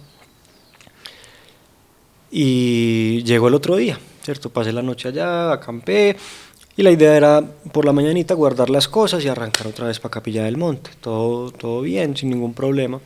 Y resulta que antes de empezar como a guardar la carpita y mis cosas, estaba haciendo un día espectacular, pues ese río cristalino, y yo pues vamos a pegarnos el chapuzón, vamos a bañarnos en el río, rico. Me pegué el chapuzón en el río y cuando estaba saliendo del río empieza la película, empieza como el meollo del asunto, empiezan a salir así oficiales tipo SWAT con casco, cara tapada, con armas largas, chaleco antibalas, empiezan a salir de todas partes, debajo de las piedras, del agua, de los árboles. Y de un momento a otro estábamos Noala y yo ahí completamente rodeados. Y yo, ¿qué está pasando aquí? Llega el jefe pues, de esa operación a decirnos que todo esto estaba siendo por la riña del día anterior. Y yo pues, sí, fue por esa riña. Aquí ustedes están perdiendo el tiempo y energía, o sea, no pasó nada, la verdad no pasó nada. ¿Cómo así? Vea, nosotros estamos aquí donde están ustedes y eso pasó allá a lo lejos. Ustedes fueron testigos, acompáñennos. Güey, puta. Bueno, si pensaba llegar temprano a Capilla, pues me demoro un par de horas.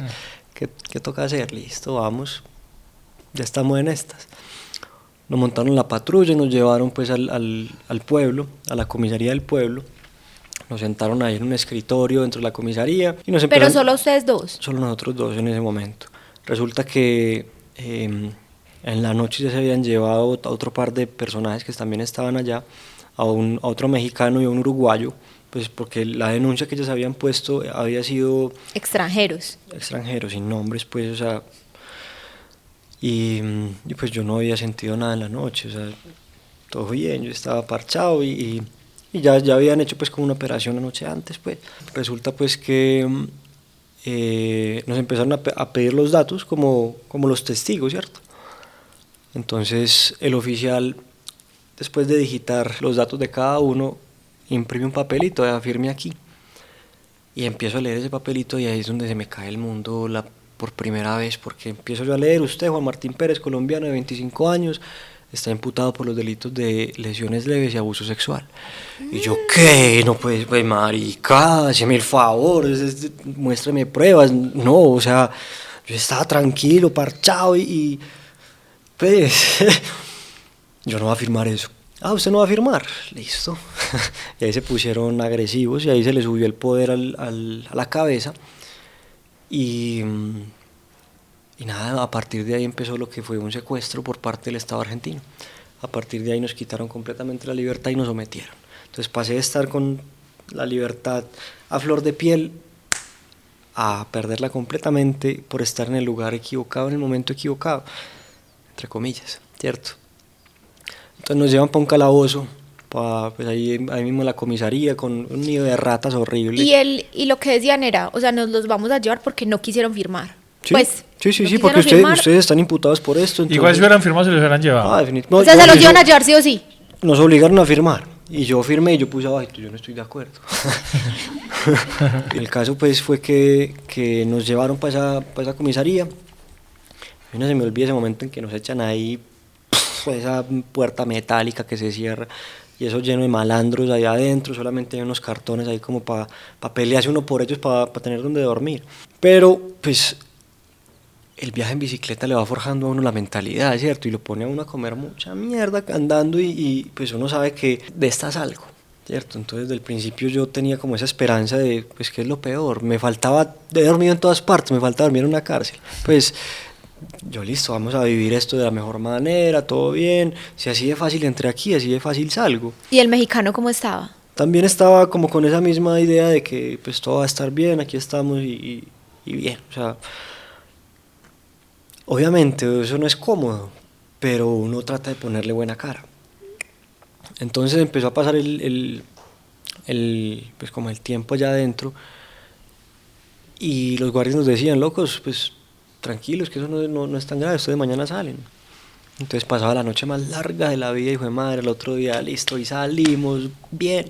No, hoy no, mañana. Entonces empezaba eso largo y pues era esa incertidumbre sumida como por ese desamparo porque nadie sabía que estábamos allá. Ven, entonces, ¿y Y la esa carpa y la frustración. bici, eso quedó dónde? La bicicleta, cuando nos estaban llevando, yo la pude guardar dentro del carro casa del mexicano conocido de Noala. Entonces quedó ahí, la carpa sí quedó armada. Y pues no nos dejaron hacer mayor cosa y eso había quedado ahí. Y nadie sabía que nosotros estábamos allá. Entonces a los otros que estaban allá les llevaban comidita, que nosotros no, nosotros nos llegaban los sobrados de la cárcel. Y era una mierda, o sea, ahí es donde uno se da cuenta que esos oficiales son de lo peorcito que hay porque se sienten que tienen como poder moral sobre las otras personas, ¿cierto? Sin importar lo que sea, entonces lo tratan a uno como un culo, eso es una cosa fea.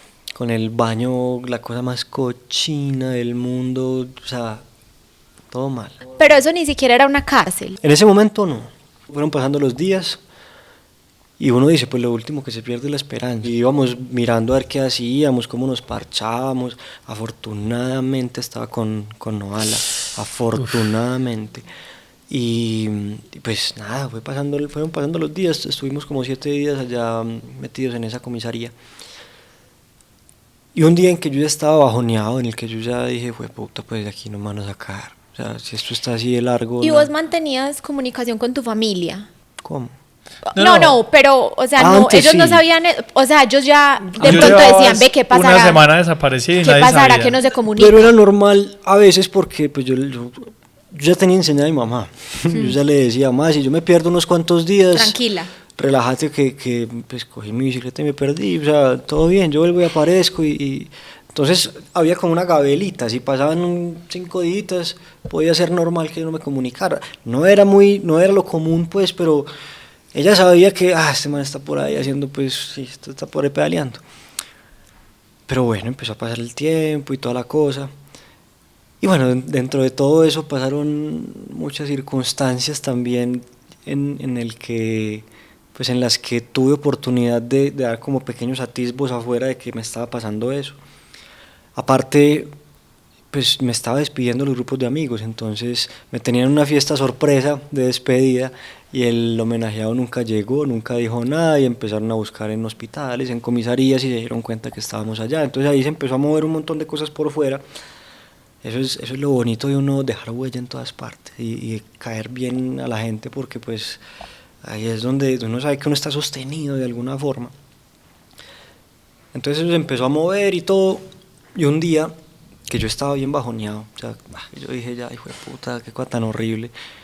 Llega un personaje ahí a la comisaría preguntando por mí, directamente por mí, yo, pues, ¿cómo así, hombre? Y llegó y me dijo que era mi abogado. Y yo estaba tan bajoneado que yo le dije, mi hermano, me da mucha pena con vos, pero yo no te creo. O sea, si sos el abogado de oficio, el que le ponen a uno como para garantizar los derechos, pues, pero no vas a hacer nada, porque esto es un negocio a fin de cuentas y pues... Si el abogado oficial le importa claro. un carajo lo que pase. Entonces, el man me dijo, ya su mamá se llama así, su tío se llama así, usted estudió en la universidad en Francia, y yo, parcero, usted es de los míos, cuénteme qué hay que hacer. Me dijo, quédate tranquilo que yo te voy a sacar de aquí, pero resulta que estas peladas hicieron un alboroto tal que esto llegó a Televisión Nacional, a la radio, en las redes sociales, hicieron un mierdero, hicieron marchas en el pueblo para que los dejaran a ustedes guardados y los van a trasladar a una cárcel de máxima seguridad. Y en ese momento a mí sí se me cayó el mundo, si tengo pues como la idea de que me van a sacar de aquí rápido, ¿quién me va a sacar de una cárcel de máxima seguridad? Hijo de pucha, yo ya, se me acabó el sueño, se me acabó la vida, yo ahí dije no, no hay más para dónde agarrar. Eso fue No, y como... uno sano. Yo no sano, es que estuviera por ahí mal parqueado, Sí. que tuviera por ahí algo ilegal, alguna cosa, pero yo estaba sano, relajado, y de un momento a otro, o sea, la vida le puede cambiar a uno en un segundo. El traslado, pues, fue una película, o sea, así como en el un Maduro. hágase de cuenta, no faltaba sino el helicóptero, o sea, fue una cosa miedosa, me sentía como el peor criminal del mundo, yo en todo el momento decía, pero ¿por qué a mí? O sea, yo, ¿por qué me toca estar viviendo esto, hijo de pucha? Y cuando llegamos a esa cárcel, eso era pasar anillo de seguridad, tras anillo de seguridad, tras anillo de seguridad, tras anillo de seguridad, y yo dije, hijo de puta. Usted en ese momento, 25 años. 25 Ay, años. man. Preso en el extranjero, en una cárcel de máxima seguridad y en COVID. Todo mal. Y por abuso sexual. Imagínate. Y O sea, entrar a una cárcel por abuso sexual es horrible. es otra Es historia una- también. es una etiqueta Y uno tenaz. entra y a vos te cobran con la misma moneda con la que Claro. entraste. O sea, si Claro. entraste No, como no, un no. ladrón, te Claro. roban todo. Si entraste como un asesino, toma tus puñaladas. Ah. Si entraste como un violado, aprete. Entonces fue muy loco porque fue muy, muy tremendo. Y o sea, entrando allá yo decía, la fuga no es opción. O sea, Pero esto siempre es en los serio. tenían juntos. Sí. Afortunadamente. Eso cambia No, todo, me hubiera totalmente. enloquecido. O sea, no estaría aquí. Yo también tenía el pelo largo en ese momento. Y pues no me lo quería cortar porque el pelo carga muchas memorias y esa es la antena del cuerpo y para mí es muy importante. A mí me dijeron desde el principio, ustedes tienen que cortar eso porque no lo joden. Y no quería y yo iba pasando por ahí mientras nos iban trasladando y... ¡Ay, jueputa! O sea, es un sentimiento muy, muy jodido, entiende uno muchas cosas. Y bueno, pues como estábamos en pandemia, nos aislaron de uno y nos metieron a un calabozo, una gonorrea así de 2x2, que solamente tenía una ventanita chiquita que daba a una pared, entonces no entraba el sol. Había una luz blanca prendida todo el tiempo, pues que eso era... Sí, eso era muy una tortura. Por ahí pasaba cada rato un guardia pegándole a las puertas por si uno se dormía, entonces era una tortura. Y afortunadamente, pues en ese calabozo estaba con Noala. Y cuando está uno pasando por esos momentos difíciles, sale a relucir muchas cosas, ¿cierto? Salen a relucir también como la creatividad también, porque uno necesita pasar el tiempo, porque si no se lo come a uno la mente. Y en esos momentos, pues la mente es la mayor aliada o el peor enemigo. Y en esos momentos se vuelve el peor enemigo. Y pasa algo que biológicamente se llama como el secuestro de la amígdala. Entonces cuando hay emociones negativas uno empieza a rumiar en pensamientos negativos y por más que uno quiera pensar positivo, ganan los pensamientos negativos. Por eso es que pues cuando uno está despechado escucha música de despecho. Eso tiene pues como su explicación biológica, sí. Y pues uno siempre como buscando siempre rascar el sufrimiento, entonces la mente se vuelve una cosa muy jodida. Pero también sale la creatividad. Pero esa era como la cárcel de máxima seguridad de Córdoba. Ay, marica. Que quedaba en Cruz del Eje, en otro pueblito por ahí, pues dentro de las sierras de Córdoba. O sea, de pronto para la gente que no lo dimensiona, o sea, Córdoba es como Medellín. Más o menos. Más o menos, pues sí. es como el cierto, la analogía. Ujú. Entonces es como decir estar en Bellavista. Más o menos, sí, prácticamente. Entonces era muy, muy tremendo porque pues sí estaba uno con los peores de los peores, o sea, eso era feo, era un ambiente denso, denso, denso, denso. ¿Cómo eran las camas? Como unas literas, pero de concreto, ¿cierto? Y en donde estábamos, o sea, era un espacito chiquitico, entonces era la puerta de metal, entraba uno y eran las dos camas, o sea, una sobre la otra, casi pues de concreto, y estaba justo al frente la ventanita y a un lado había como una columna que era el lavamanos y ahí mismo tenía uno el inodoro. Entonces, pues, o sea, no había privacidad de nada, le tocaba a uno leer todo, o sea, era una convivencia completa, no había donde bañarse, no había forma. ¿Y la comida? Nos la pasaban por allá, pues, en la puerta tenía una rejillita, entonces nos daban comida. Película, calabozo de película. Calabozo de película, tal cual, y pues una rejillita pequeña donde pasaban la bandejita de comida y arriba una cosa que abrían y cerraban pues como para uno verle los ojos al guardia. ¿Y qué dan? Uy, eso era horrible la comida de allá. Es bien jodido porque yo desde hace por ahí unos 14 años elegí no comer carne. Yo vengo siendo pues, a mí no me gusta decir vegetariano porque cuando uno se define así se limita. pero pues sí, elijo no comer carne y Argentina es supremamente carnívoro, entonces eran huesos por ahí mal, pues como con sus pedazos de gordos, pastas mal hechas, pues como pasadas, entonces que es un masacote ahí, cosas malucas, horribles. Y por tu amigo, o sea, vos en ese momento tenías abogado, tu mamá se dio cuenta acá y mandaron Y como mandaron el abogado. abogado, sí. ¿Y tu amigo cómo estaba en la situación de él? El mexicano. El mexicano. Sí. También, o sea, resulta que el otro mexicano que también estaba ahí metido tenía un conocido que, pues, al que le pudo decir, pues, un conocido allá en Argentina, pues como en el mismo pueblito donde es la cárcel, al que le pudo decir, pues, que estaba pasando por eso. Entonces el man logró conseguir una abogada pues, maluquita, o sea, una vieja que desde que yo la vi yo no confiaba ni cinco en ella. Y pues de una u otra forma esta abogada logró cobijar a los dos mexicanos, pero pues a mí no me llegó ahí. Yo creo que al final de la historia pues todos salimos gracias a la gestión del abogado que yo tenía. ¿Cómo se enteró tu mamá? O sea, ¿ya cómo le llegó esa información? Porque fue relativamente rápido. Cuando nos estaban fichando al principio, nosotros, pues yo nada más cargaba conmigo mi celular. Yo tenía una camisilla, una pantaloneta mojada porque yo estaba saliendo del río y mi celular. Y el celular pues me lo quitaron, desde que llegamos a la comisaría nos descomisaron el celular y yo vi dónde los habían puesto. Entonces primero me llevaron a mí a ficharme las huellas, pues la mancha ahí en la hoja de vida. Y después se llevaron a Novala. Y cuando se llevaron a Novala, yo me escabullí y le escribí al parcero mío con el que había salido de Medellín. Él estaba en Cafayate, 2000 kilómetros más al norte. Yo le dije, parce, estoy pasando por esta situación, te escribo cuando salga. Pum, y lo dejé otra vez allá. Y el man también empezó a mover cosas y entonces empezó primero con la embajada, Consulado. pues, el consulado y toda la cosa. Y le pidieron pues mi pasaporte. Y el man que se lo iba a saber. Y le preguntó a mi hermano, y mi hermano que se lo iba a saber. Y mi hermano le preguntó a mi mamá, y ¿por qué? Pobrecito. Y, ella la pasó mal, ella la pasó mal. Sí, yo... pucha. Pero bueno, gracias a todo eso, pues digamos, estoy de aquí también.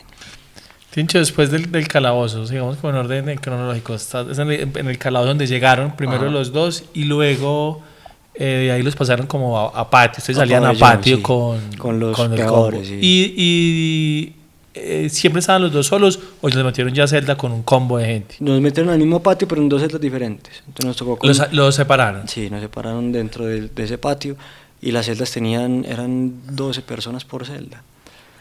Y habían 12 camas, ¿no? Sí, eran como triteras, eran 3 pisos de cama, Sí. y era uno aquí y otro, pues como 2 a un lado de la pared, pues 2 triteras al Sí. lado de la pared, o sea, 6 y 6. Sí. Con solamente un bañito ahí, o sea, una gonorrea. O sea, los pusieron inicialmente a los dos por el COVID. Claro. O sea, aislados. Cuarentena. ese Ajá, eso fueron momento 14 inicial días allá fue, metidos claro, en ese por el lugar. COVID. No, fueron 16 días porque aparte de eso, se murió este huevón de Maradona. Cuando pasó eso. Se paralizó todo. Se paralizó todo Argentina, pero todo, y varios días, y nosotros no sabíamos. Entonces, al no tener ni idea de qué estaba pasando, también juega ese hijuepuchamente y empieza, pero supuestamente teníamos audiencia este día, pero ¿qué pasa? Pum, nada. Y cuando nosotros llegamos a ese primer calabozo, nos dieron un kit de aseo personal, que era pues un rollo de papel higiénico, un cepillito de dientes, un jabón y uno de esos colgates chiquiticos que vienen en una caja de cartón. Y en esa cajita de cartón nos ingeniamos un ajedrez. O sea, si un ajedrecito, un cuadradito de 10 por 10, las fichas eran pedazos de cartón que decían C de caballo, A de alfil, P de peón. Entonces jugábamos así con el dedito meñique, nos los babeábamos, pasando así las fichitas. Ahí me di cuenta que la libertad es un estado mental.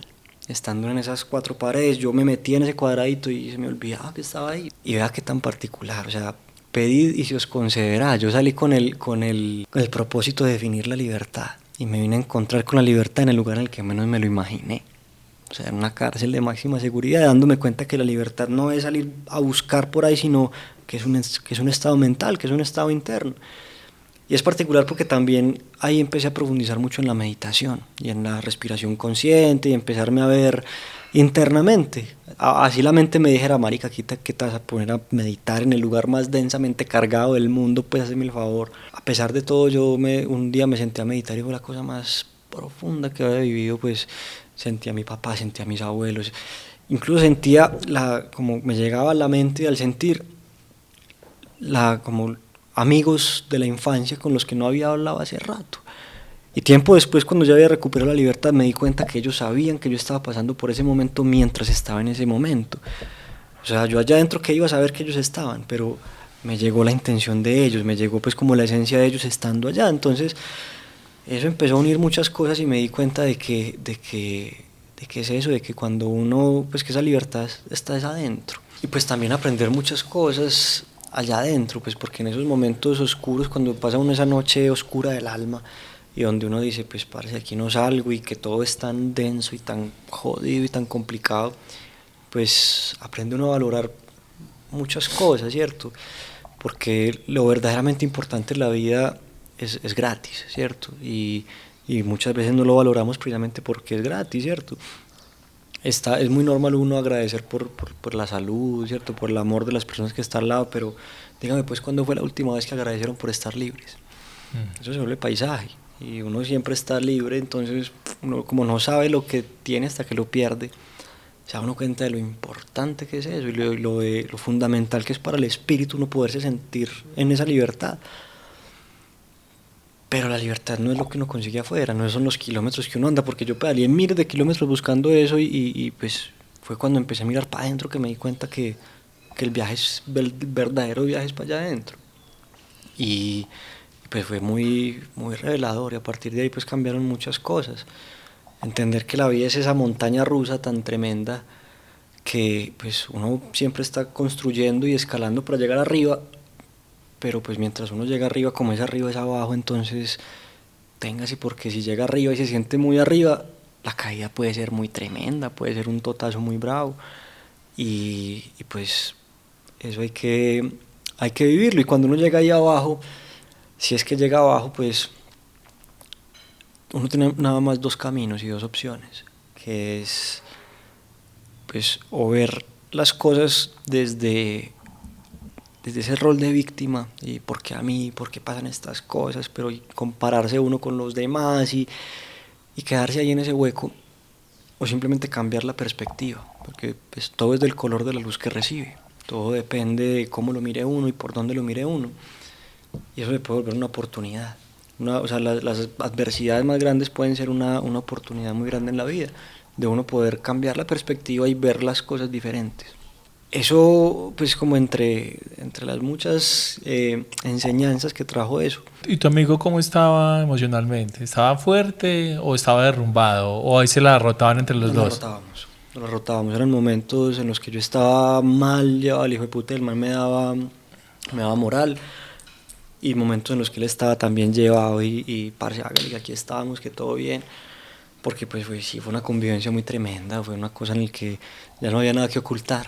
Después en los patios también hubo como otra reafirmación de eso con un personaje que desde que yo lo vi, yo dije, este man tiene que ser mi amigo, se me tengo que parceriar a este loco, porque era un huevón que andaba siempre con un libro en la mano, y siempre uno lo veía y siempre andaba leyendo, y yo, pues si me parcero a este man, este es el que me va a prestar los libros.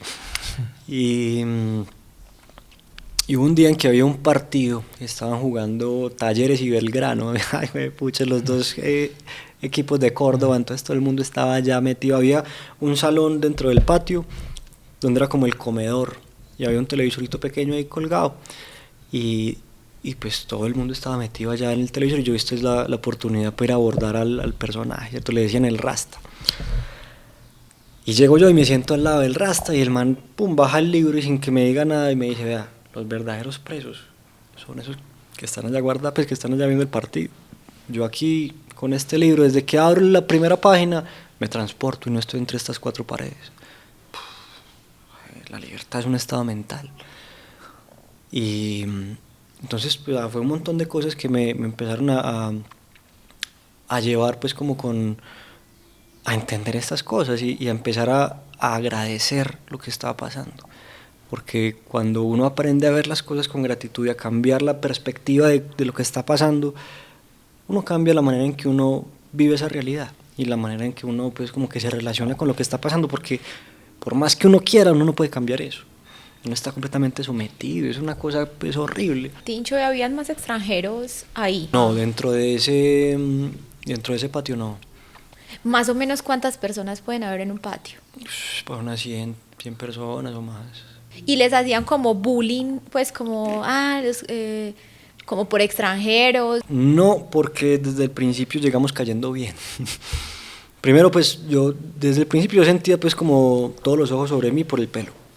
Entonces me cayeron mucho y me hicieron mucho, o sea, los que me hicieron la vida imposible fueron los guardias, por el hecho de no acatarles el que había que estar afeitado y con el pelo corto. Pues estuve firme hasta que pude, pero siempre me amenazaban con torturarme, con que me llevaran a las cadenas.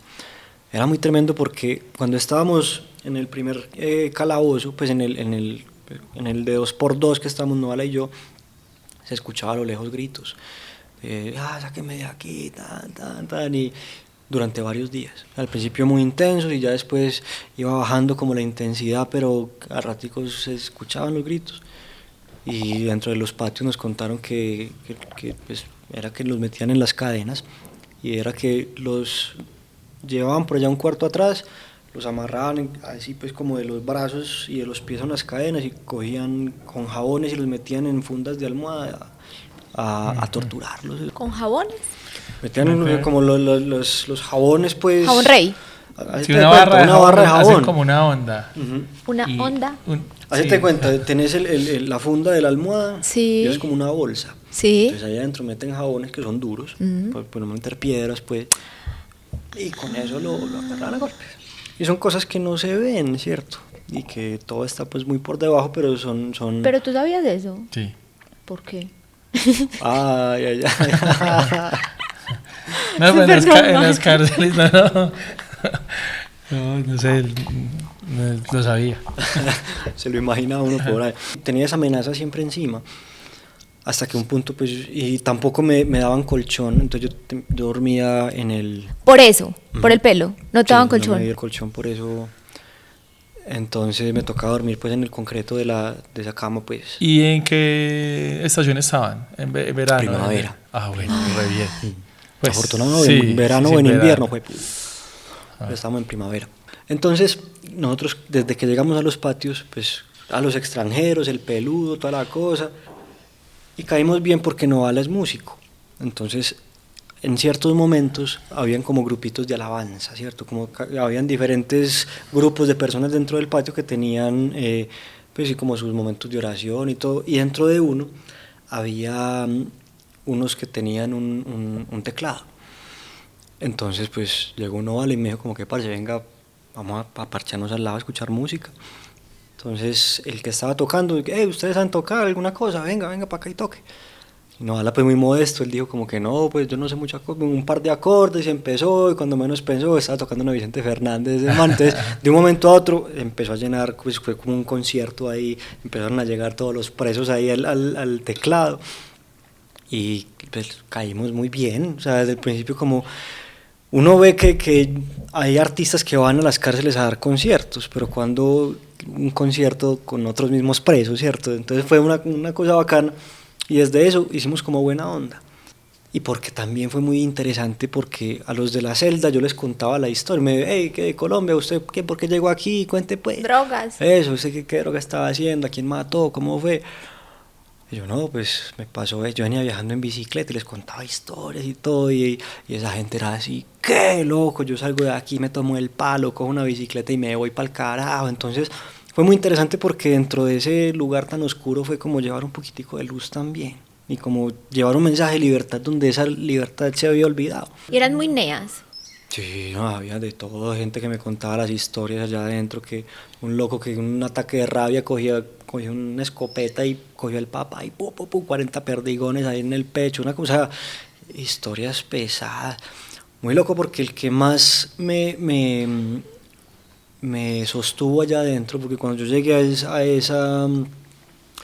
a esa celda, como no tenía colchón ni nada, el man le pidió las cobijas a todos los de la celda para yo poder tener un lugarcito acolchadito. El man me dijo, ¿usted qué le falta? me consiguió cepillo de dientes, me consiguió pues como un par cositas, y resulta que ese man había estado allá, es el que más llevaba en esa cárcel, había entrado con el hijo porque entre él y el hijo habían violado a la hija y a la hermana, pues a la hija del man, que tenía 6 años, o sea, cosas que uno dice, güey, Y era el man que te estaba el que me garantizando estaba ayudando, sí, que me estaba La ayudando. comodidad. demencia. Y ahí te habías comunicado ya con tu mamá. Había habido una llamada. Había habido una llamada porque cuando estábamos en el calabozo, en el de 2x2, nos daban 5 minutos de teléfono a los dos. O sea, pasaban el teléfono por 5 minutos, entonces nos tocaba dividirnos pues como a saber a quién llamar. Entonces yo tenía el número de mi abogado. Entonces el abogado hizo un puente, cogió con 2 celulares, entonces yo lo llamé a este celular, puso el altavoz, y con el otro él había llamado a mi mamá y puso el altavoz. Entonces ahí, me puse una cosa. Entonces, así fue la única forma en la que pude hablar con mi mamá, un par de minutos. Y yo cuando me peluqué allá, eso fue muy particular porque fue pues allá tenían todos como su maquinita de afeitar, y me mutilaron con una cuchilla de afeitar. O sea, un man que tan quebró la cosa y tenía la cuchilla tal cual, o sea, eso era súper peligroso porque sí, cualquier loco podía llegar y matarlo a uno con eso. Pero nada, con la cuchillita de afeitar me fui peluqueando y quedé lo más de bien. Que es lo más de lindo. Sí.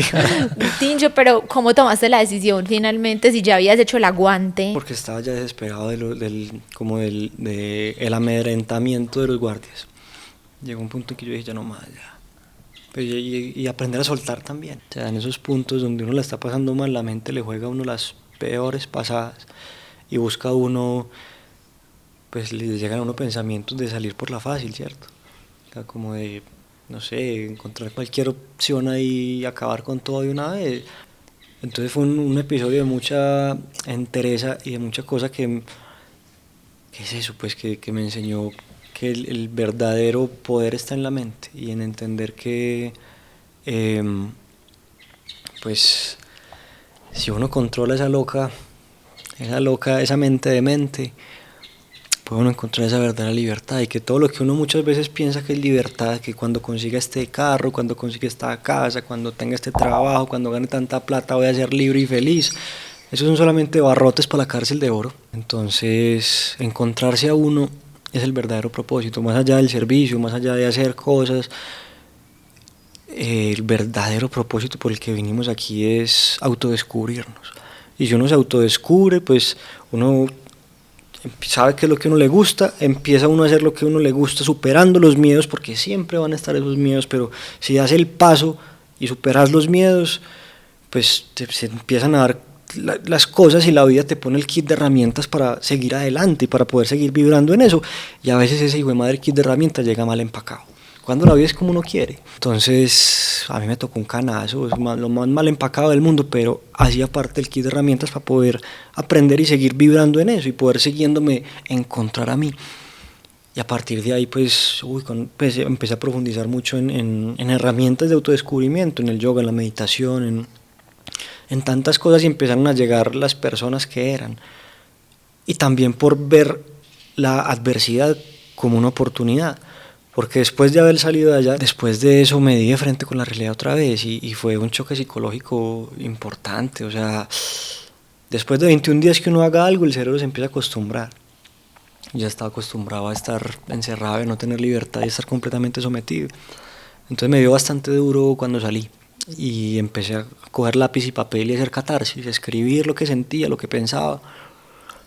Y cuando menos pensé tenía un montón de la historia contada, y la gente a la que pues sabía de la historia o les contaba lo que había pasado, loco, escriba un libro, mándele eso a Netflix, saque una serie o alguna cosa, y ahí me quedó sonando eso, pues escribir un libro, pero empieza otra vez esa mente, pues escribo el libro. Pues llega ese dilema, me caso con esta historia y me toca ser el expresidente argentino, o simplemente le echo tierrita al asunto y sigo la vida como si nada. Pero pues el poder de la historia es muy importante, y entender que toda la historia, o sea, hoy estamos donde estamos por el andamiaje que hemos venido construyendo y por todas las decisiones, las elecciones que hemos tenido, y pues si uno se apalanca de su historia, si uno mira para atrás y ve de dónde viene, uno puede saber más fácil a dónde va. Pues opté por eso, y de ahí nació Libertad en Jaque. De ahí escribí pues una crónica con lujo de detalles de todo lo que había pasado.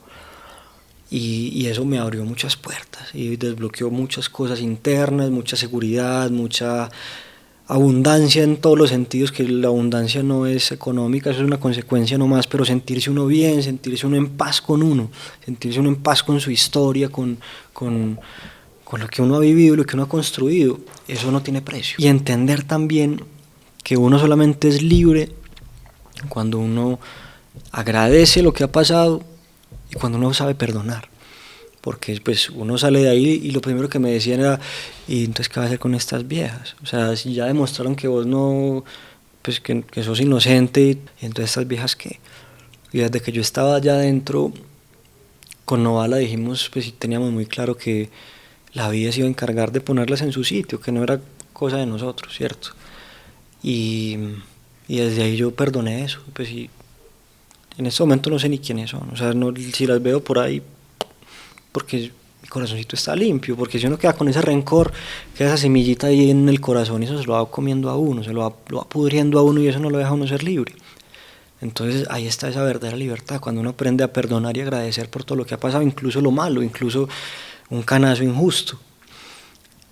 Lo que les decía ahorita, agradecer por la decisión que tomó mi papá, agradecer en este momento por lo que me ha tocado vivir últimamente con la muerte de mi madre y todo, o sea, es duro y es una cosa que son heridas muy profundas y que están ahí, pero que hay que agradecerlas también, porque si uno cambia la perspectiva es donde uno encuentra la luz, y no hay luz sin oscuridad.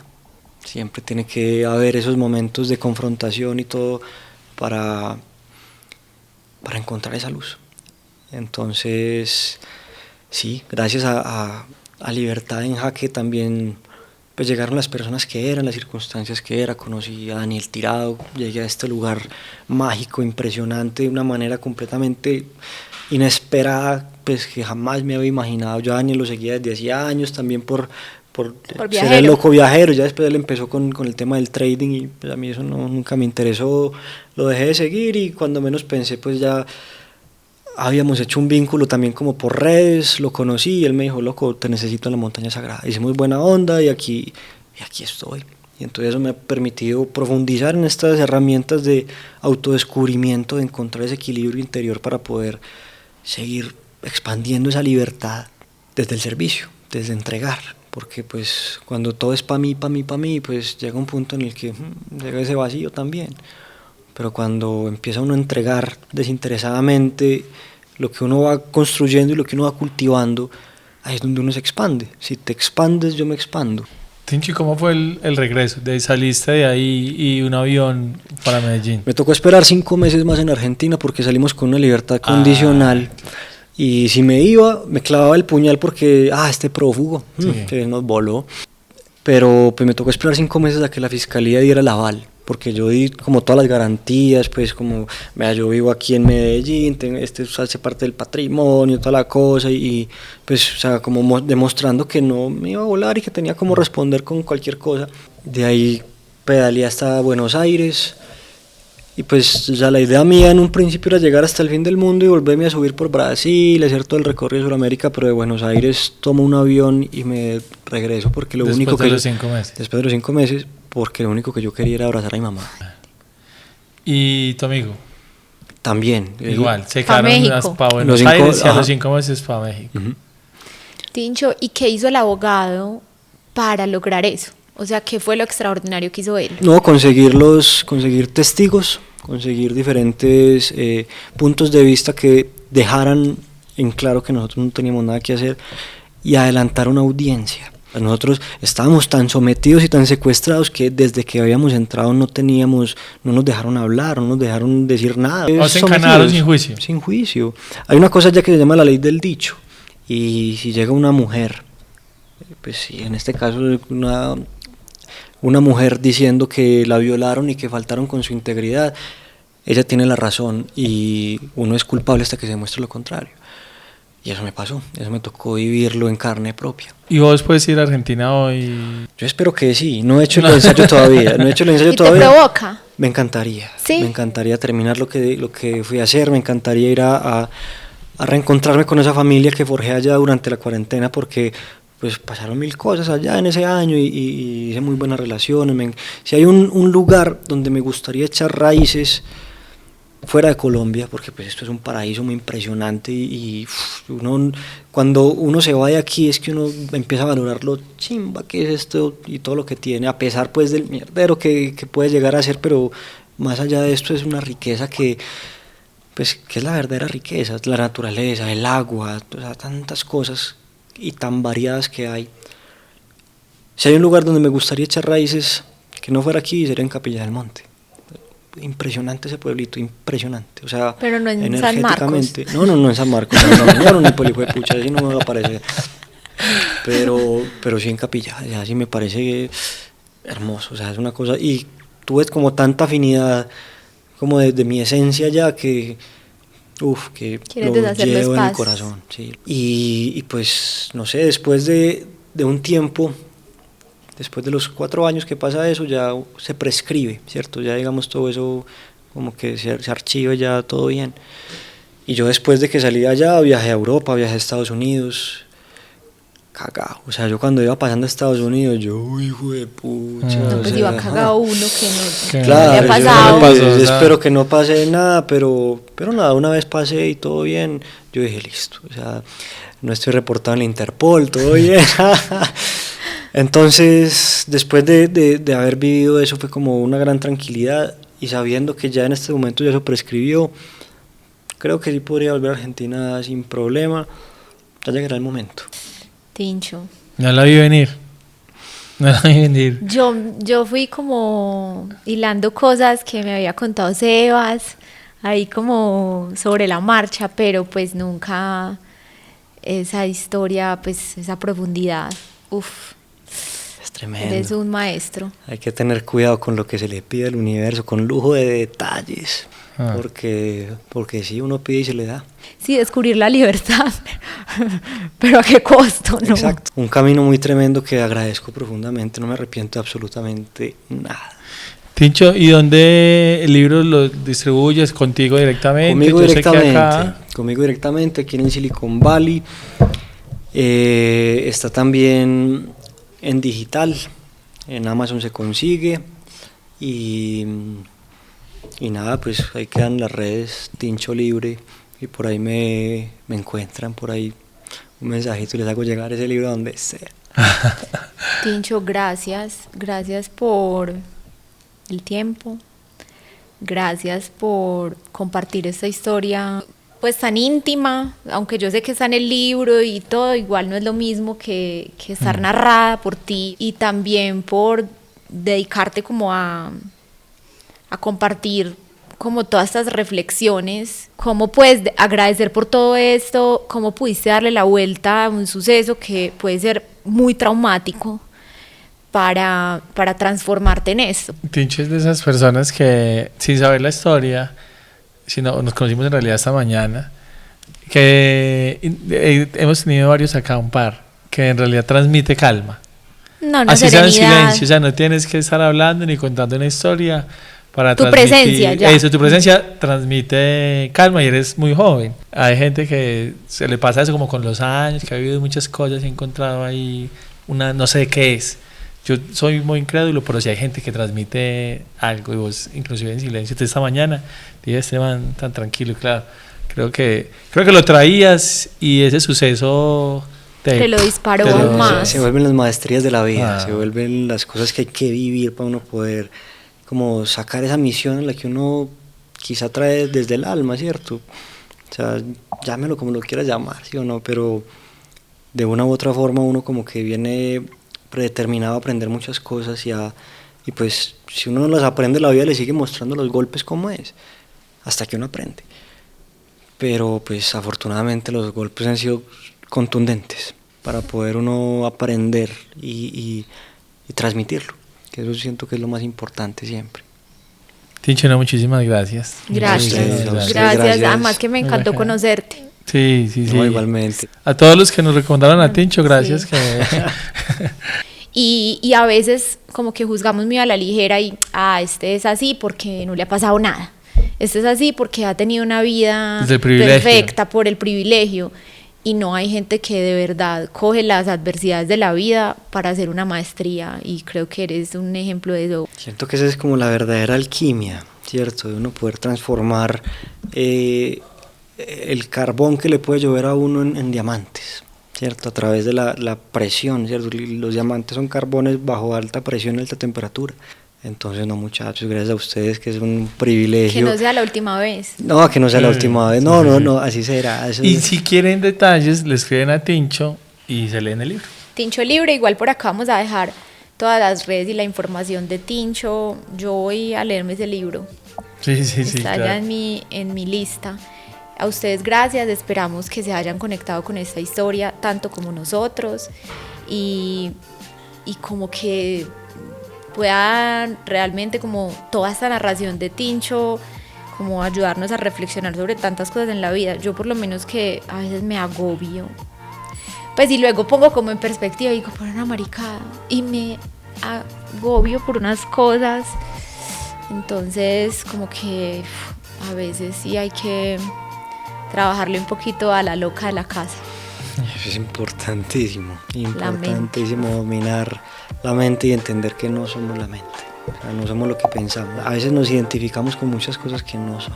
Ahí esperamos leer todos los comentarios. Ya saben que nos encuentran como @nohaybanderas en Marte en todas las plataformas, y en 8 días nos vemos con un nuevo invitado. Chao, gracias. Chao.